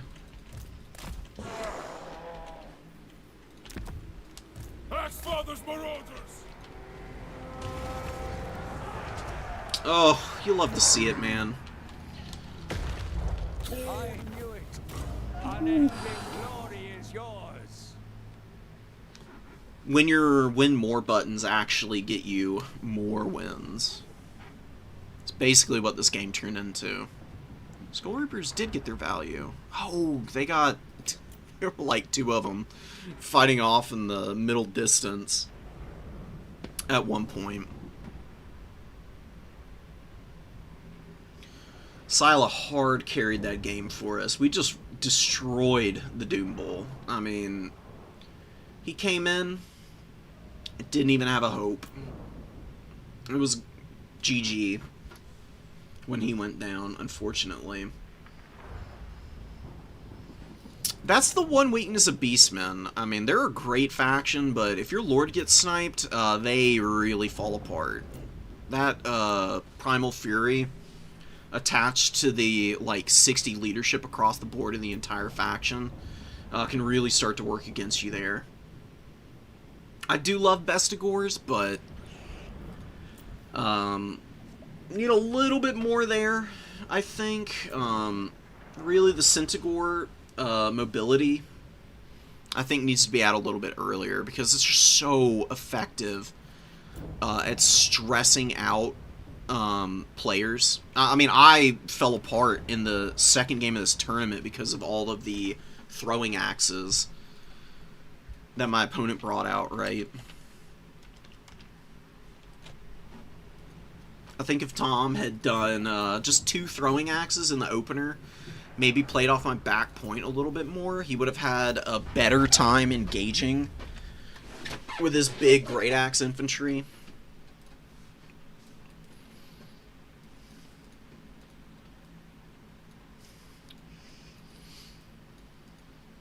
Doom Bull and 8 Minotaurs. Minibus does work surprisingly well for the Beastmen, because they can bring a lot of them. You don't really see it very often, but you can get quite a few into your army and still have room for other stuff. Because they have so many just, like, garbage, mega cheap infantry.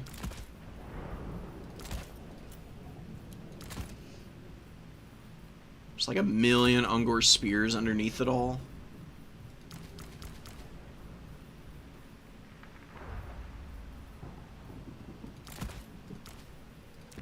Slaughter's Call is really good too, because it gives a nice +8 melee attack and 8 leadership to all of your units. So your Ungor Spear Herd get up there on the leadership, and they can hold surprisingly well at that point. And you can pop between points pretty fast with the 62 speed that the Beastmen Minotaurs have. Because these guys are faster than the Khorne Tours. Which is why I don't bring the Khorne Minotaurs, actually. Because they're a little bit slower. And it's pretty easy for Beastmen to catch them in the first place. Blood Beasts have that extra 9 speed, and I think it makes all the difference for the effectiveness of the unit.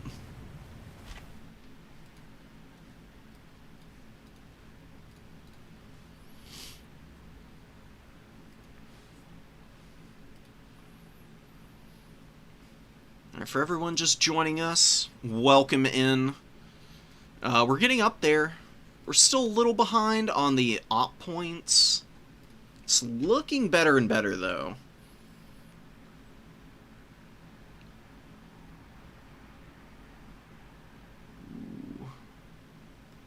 Oh, Kane8 is over here, still getting wins. I think one of our opponents may have dropped, which is not great. Oh no, El Deno just lost in this round. That's okay. Alright. We've got something of a build against Beastmen now. Alright. Alright. Not losing to these guys again. It's not gonna happen. Still haven't run to the double Chimera build, though. It's not limited, either. People are just choosing not to run it right now.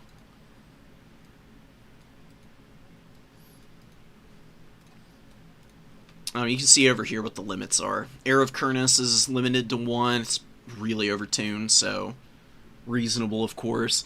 Locus of Conjuration is banned. I'm not 100% sure why, but somebody told me that you can basically get all of your Winds of Magic, like, instantaneously on Tzeentch at the beginning of a game with this ability, so, you know, take that for what it is. I haven't actually tested to confirm it.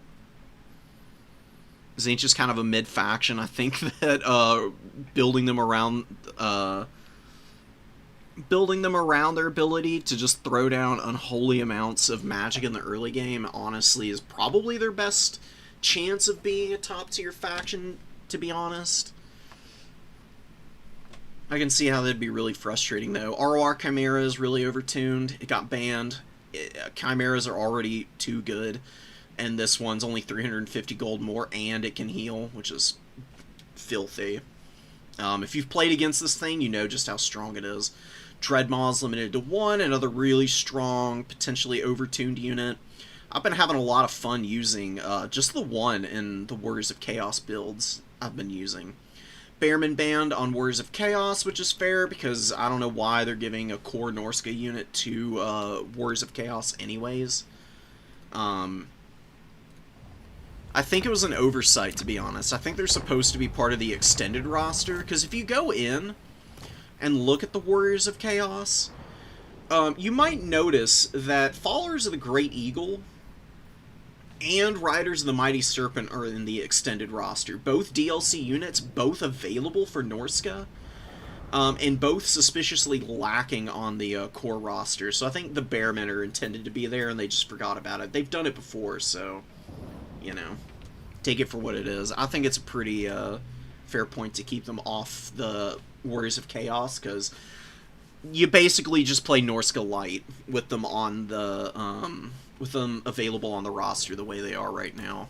You just like bring a bunch of the great weapons or the shielded variant, and then Chaos Warriors never get any time in the sun. Just get completely forgotten about, which is really sad, right? And then top 3 factions are banned. Slanesh is the only one that I think is really broken. Norskin Wood Elves are just good against everything, just about. They've got like 1 or 2 bad matchups. But it is nice to break up the monopoly that they hold on the upper ranks, honestly. Because you see them in the finals of tournaments all the time. So getting a little something different is always fun to see.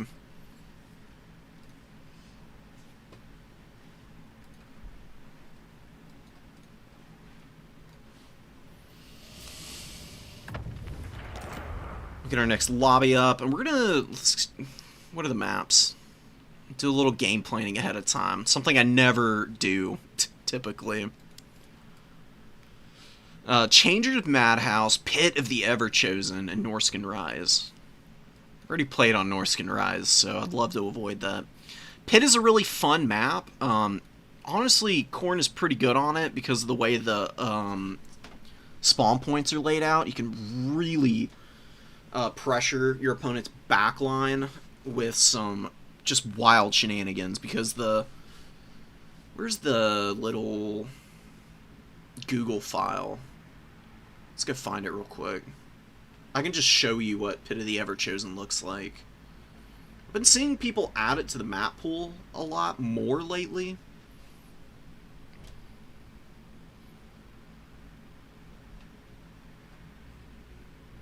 Is it here? No. Where's the Google file?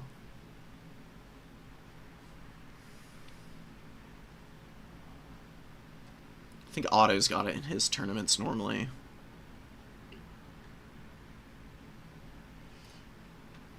Yeah, here it is.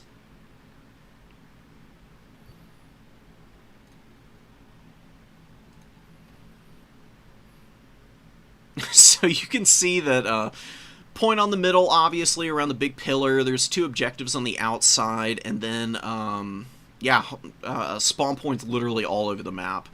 There's one safe side for each player.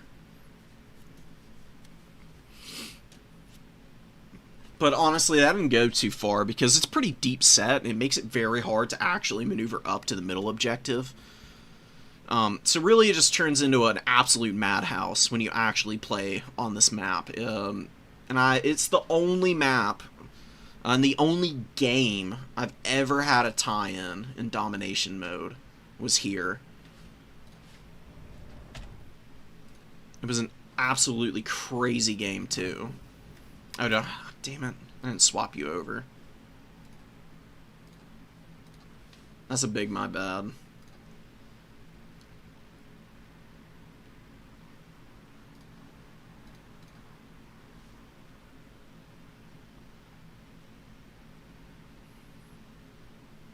You actually have a few summon points literally right next to one another. It's really fun as Khorne, is your opponent summons in something, and you just summon a Fury out of the Vanguard literally right next to it and immediately dive bomb it in the forest. We'll keep this one in mind for certain matchups. Against Beastmen, that is a terrible map to be trying to fight Beastmen on because they've got way more Vanguardable stuff, and it's usually much higher quality, so they can really bully you here. Something like Skaven or Dwarves, though, if we can force our opponent onto that map, give us a really nice leg up against them.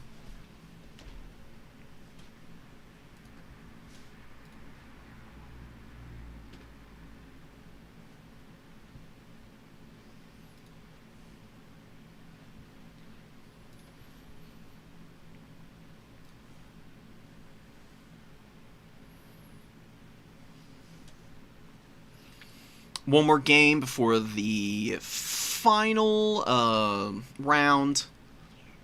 We'll see if we can squeak in. Our op points are looking a little weaker. Some of our opponents have been dropping a couple games in the interim.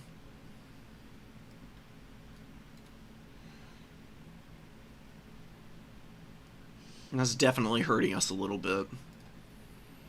And we're probably going to have to get through somebody like Outer Region, or Turtle's really tough player. Azir and Adler are also here. Death by Ricochet. I don't even know who these guys are playing. Let's actually go do some more scouting.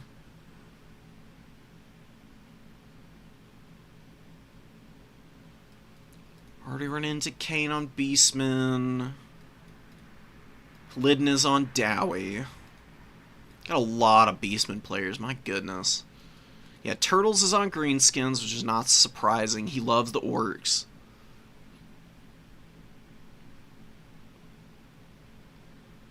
Outer Region is on Nurgle, which is really cool to see him doing so well with them. I mean, they are one of the weaker factions right now. I'm not too surprised, though. He's just such a good player. And then, who else? Azir? What's he on? High Elves, probably. I actually see him in here. Where is he?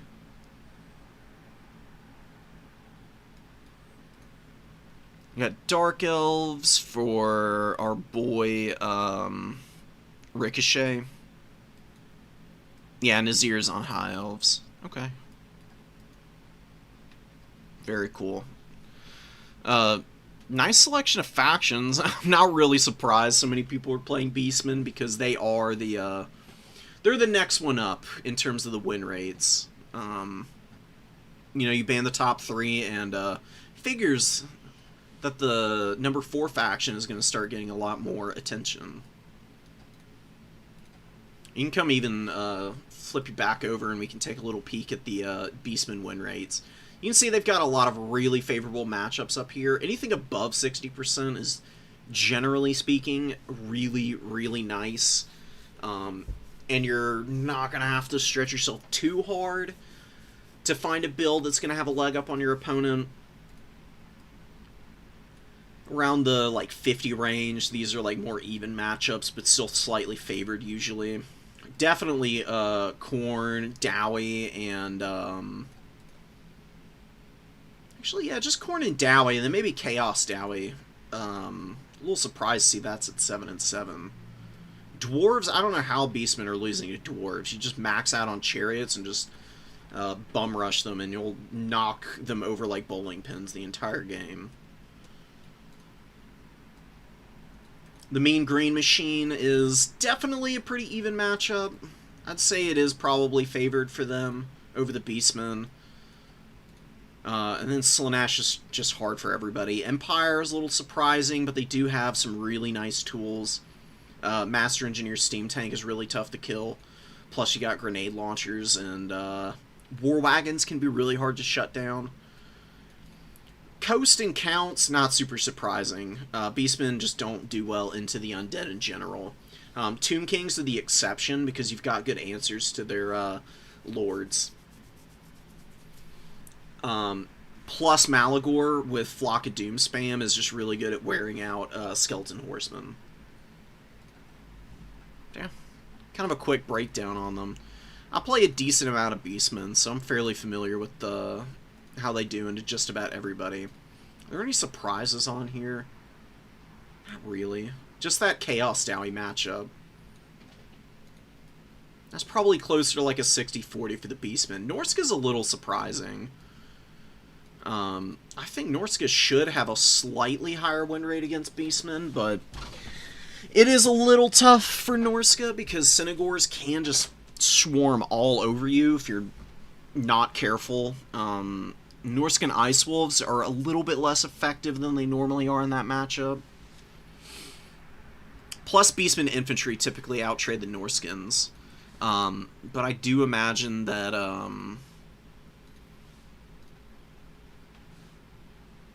the Bearmen have kind of flipped that around a bit.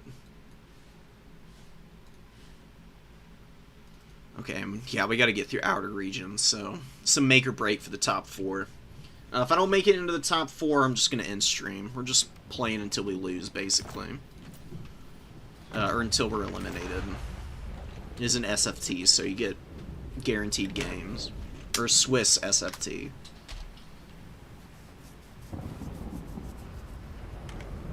No response.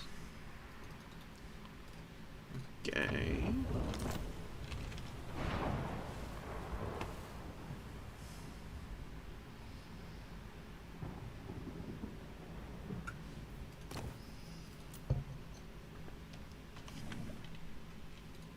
Thought it was on Nurgle. Oh, he is. Okay, he was just looking at something, I guess. This would be a good time and opportunity to play Pit, I think. It does have Pestigors, though. Those would be a little annoying.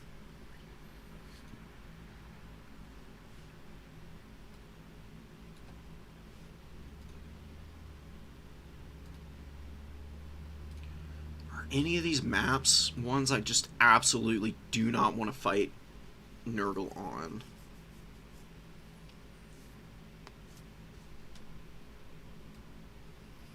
I guess we're gonna ban Changer's Madhouse. Just see what he runs here. I mean, it's kind of a more traditional middle objective style map. It's got a lot of room for vanguarding though. Maybe I'm making a mistake by banning this and leaving Pit open. He actually wants to fight on Pit, I think. Alright. That's where he wants to go. The man wants to see some Pit of the Everchosen action. What are we going to run here? We did Scarbrand last time we played this matchup. Arball's not bad into Nurgle. Little tough to maneuver. Let's just stick with the Herald. He's been putting in a lot of work for us lately. Karanak, maybe not. We'll bring Bellowers, of course. Really good unit. Hard to pass up. Maybe double Skull Reaper. Couple Marauders. Anything else? Maybe a Blood Beast? I don't actually want to fight over the middle objective, to be honest. We can just walk away. Faster units, generally speaking, so why not make it easy on ourselves? I actually like Serpentine Tail here. It's a pretty small effect range, but it is a decent little Mortis engine. I don't think we don't really need the Rampage because Nurgle is not going to be playing too aggressive of a mobile game, probably. They can bring a lot of Horsemen and the Noxbringer and whatnot, but I think we'll be able to get around those easily enough.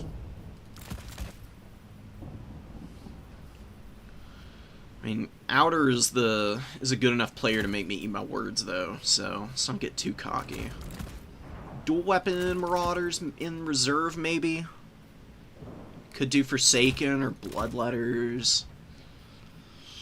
Bloodletters are really consistent.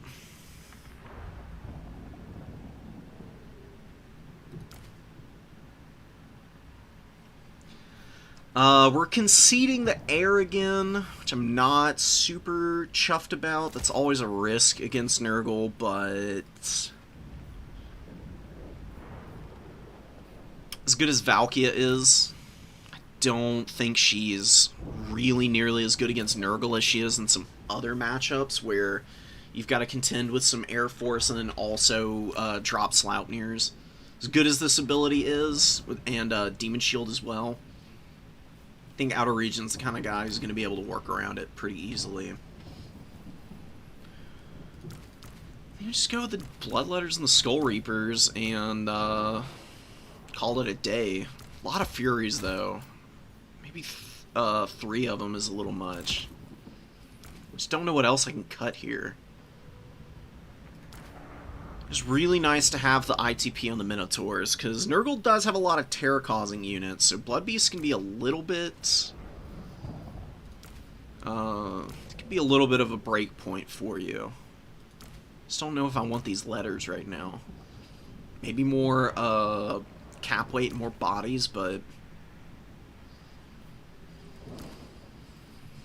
it's really hard to say. I can just do Forsaken, and then Serpentine Tail is still here. Let's give Syla Brass Collar, and then get a Chaos Warhound, and we'll call it. I mean, Syla's pretty expensive at this point, but he's gonna be able to tear stuff up with the tail, and then charge his spell resistance and the ward save with that combo.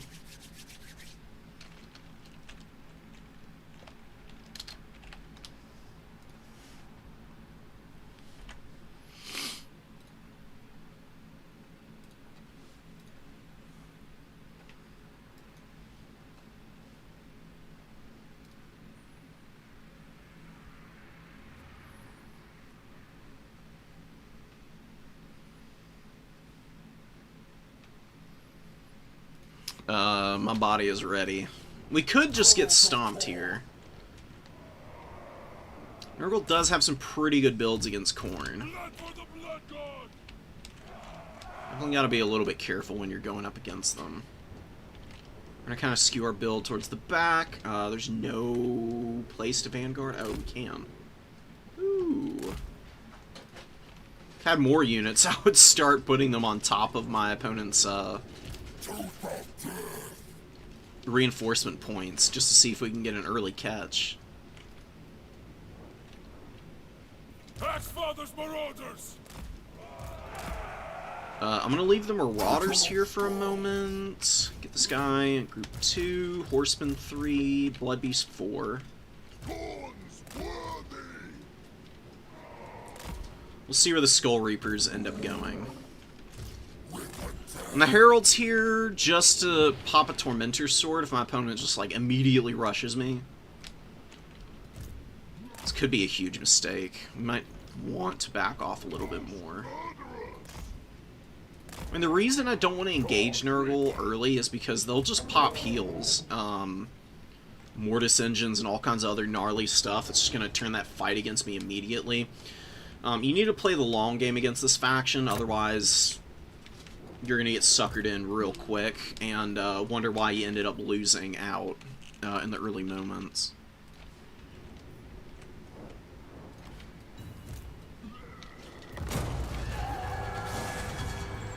Yeah, he's got a huge army here. Alright.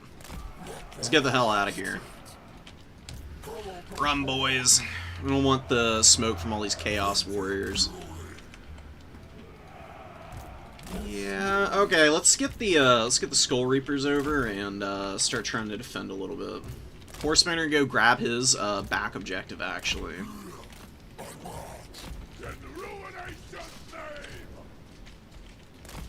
We just need to keep the Herald protected. Let's see what we can do. Bellowers is chilling. We're gonna grab his back point immediately, which is pretty hilarious.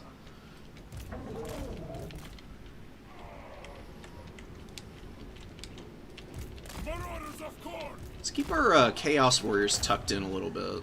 Let's get a shot here, just for the damage. We're gonna save up for Scylla. I really want him here. He's my golden ticket for sure. Let's get out of here. Start bullying Chaos Warriors. He really wants this Hellforge Bellowers right now. We have a victor. We come for war. He just wants the pick.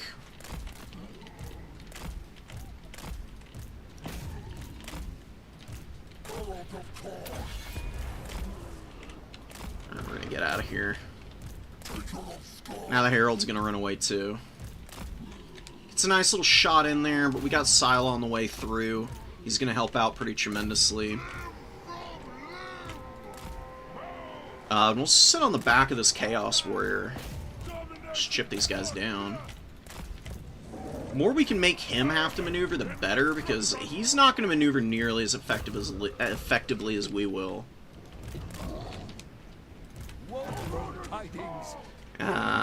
Can't just steal this point away, but that's fine. Let's get Scylla in here. The Herald. Bonk this guy. Just to keep him off.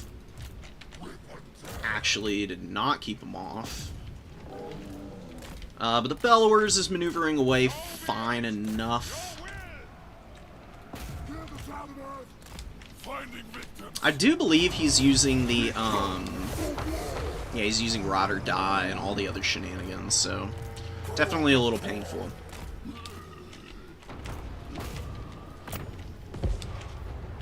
Fury, I think we need a Minotaur, because we really need something to lock these single entities down. Or they're going to just smash me. I really would prefer to not experience the agony that would offer me.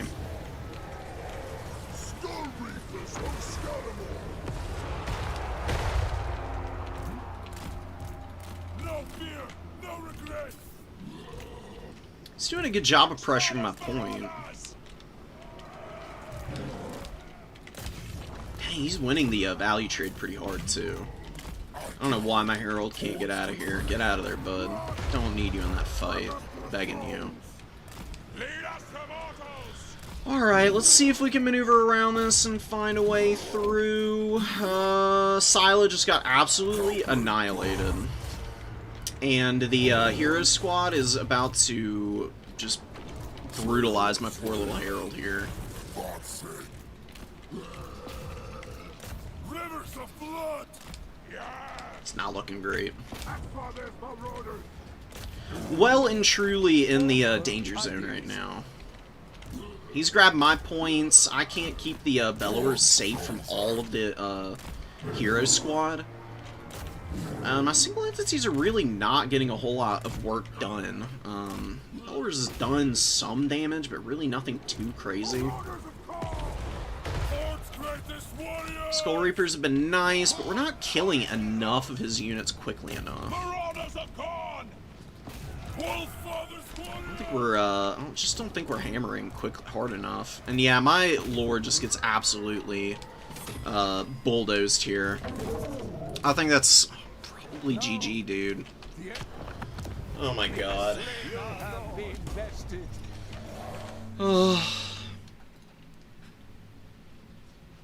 That sucks. Absolutely bullied by the Nurgle Hero Squad.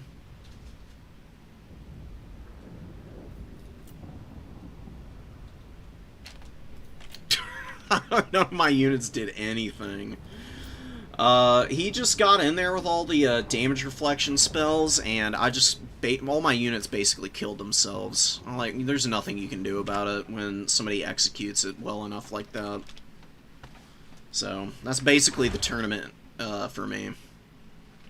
Really don't think there's a chance I'm making it into the top 4 after that one. So.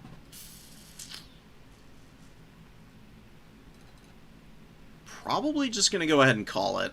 Yeah. Tiebreaker's not quite good enough. There's a lot of people who still have to play. We're the first one done as well. Oh. It's a letdown of a final match. I don't even know what I'd do there. Because that would probably kill Scarbrand too. Frankly. Let's try and formulate it. You probably have to run Karanak to stop that particular build, because you can Brass Collar all the magic away. Remove magic attacks, too, from, what's his face? Kha'Zix, the Befouled. Wait, he doesn't have magic damage? I thought he did, never mind. None needed, apparently. Well, regardless, you still shut down the magic with Karanak, and then you can have Scarbrand to punish, I guess. Maybe go Skull Taker. Oh, I knew I should have done it, man. Ugh, the Herald finally let me down. He was actively weak into that Nurgle build.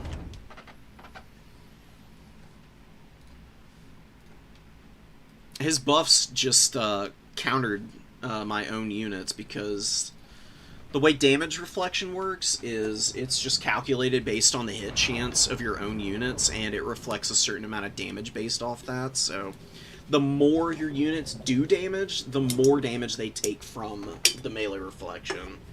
And he had Curse of the Leper and Rot or Die, both of which are agonizing.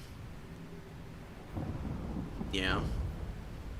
And he was using Miasma Pestilence to debuff melee attack. Father of Blades was there. He had a lot of stuff tied up into this. A full kite build for me would have been a little bit better. Triple Skull Reaper probably would have won. Maybe I should have just gone in with my infantry quicker.